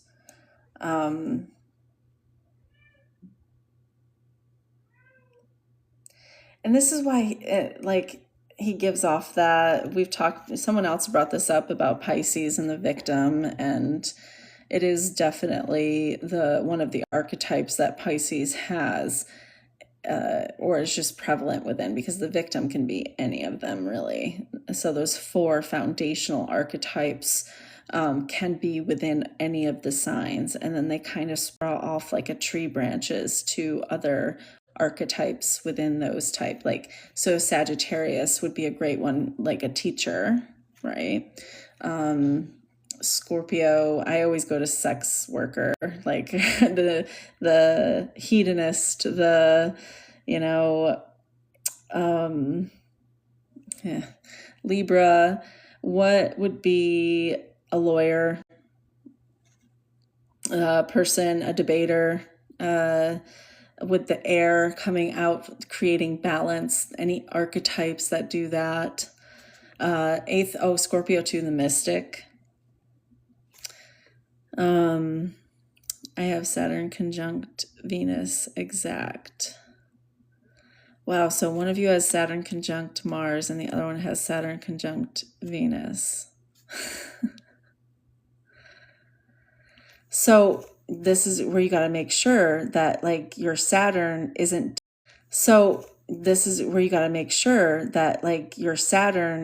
disciplining your Venus in a way that the patriarch wants you to discipline your Venus. Sometimes you will, with Saturn on Venus, depending on what you think is discipline or loyalty, like what is it? Where do you get integrity from? Don't let it control that Venus. With Mars, it doesn't necessarily, it's more just becomes disciplinary act or violent act accordingly, but just see both ways. Do you think Venus and Taurus with the sun would indicate a sex worker? No, maybe. Could be. Could be. But it would depend on what other things are going on. That was just me saying like a type of archetype. So it might be prostitute archetype. So let's talk about not really jobs, but archetypes. But could be. There's heavy Scorpio placements with sex workers and stuff. And they're definitely meant to do it. Like it's their thing. Well, mine are at 13 degrees Aquarius, so I couldn't hurt a fly. Yeah, it's more of a humanitarian disciplinary. Oh, I left out the 6th house. There's many ways that this can manifest. So Venus and Taurus with a conjunction of the sun. So how you're shining is through how you love and in your daily life. So health and service. So this could also be someone who serves women to help them shine. So somebody who works at a women's shelter. That could be something. Yep. And it could be a nurse because of the 6th house representing health. So any assistance in that way. I would want to know more about if you have any placements in Virgo, then any other earth signs, what's aspecting it, who rules your 10th house. Yeah. But with Pete here, his sun is also in Gemini, and that's why we're seeing the 2 sides of him. So we're getting the bro warmonger that found Jesus, right? But we know he's still, violent and abusive. But he's like covering it up with religion, like we see normally throughout history. And then what's the other twin? The other twin is obviously the alcoholic and who's holding the wound of who he really is, because the bro isn't his true nature. It's the mask he created to seem acceptable to the community. And it's so fascinating because what you do, it doesn't always pan out that way. It always happens the opposite. And what he's not included in the whole. Nobody is accepting him. I have Sun, Mars, Saturn, and Aries, and Jupiter and Pisces all in my 11th house. I hope you work someone to like unlock that chart, because that's, it's heavy. Whoa, does that give you excellent intuition? I mean, Saturn, Mars, and Aries, we were looking at, when we were looking also at murderous aspects, guys, this isn't just like you murdering someone. This is possibilities of becoming murdered too. So if you have men wearing masks that don't want you to see the other one, be careful, please. Because that is a Saturn conjunct Mars is one of them. And Saturn or Mars in the 1st, 3rd, 9th, or 10th. So be careful with that. It's almost like the cop criminal type of archetype or opposition. I was close to being hurt badly, and I'm yes. And probably in the community, because it was all in that 11th house. As soon as you said Saturn, I was like, ugh.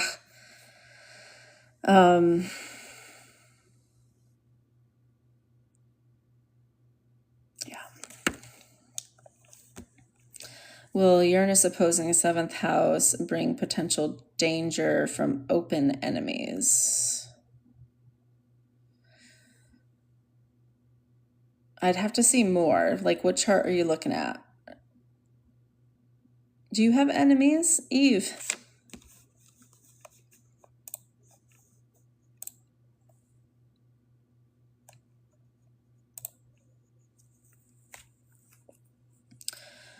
Uranus is going to be a potential of something sudden happening in your relationship, in one-on-one relationships, whether it's business, acquaintance, romance, also sudden contract loss or freedom of a contract. So usually with Uranus in 7th house, there's relationship stuff going on, a sudden divorce or a sudden that kind of thing. So it can bring like potential danger if you think of it as danger to ruin or to be free of a relationship. See how it can be like either, or an conventional relationship could come in, or you could lose one, or, Uranus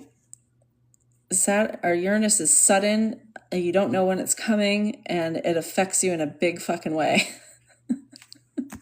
Or Uranus, sorry. Yeah. Saturn is more like, it's like torture. It's like the one thing you don't want to do, you will be forced to do it. Like, Saturn's a different beast. Neptune is like, be careful what you imagine, because it might come true. If we're looking at the evil villain aspects of these planets and what can happen in a negative light, in a positive light, a sudden freedom of Uranus, of a contract. You're free, sovereign. You rebelled and made it. Getting someone coming into your life all of a sudden too. So it can be positive or negative.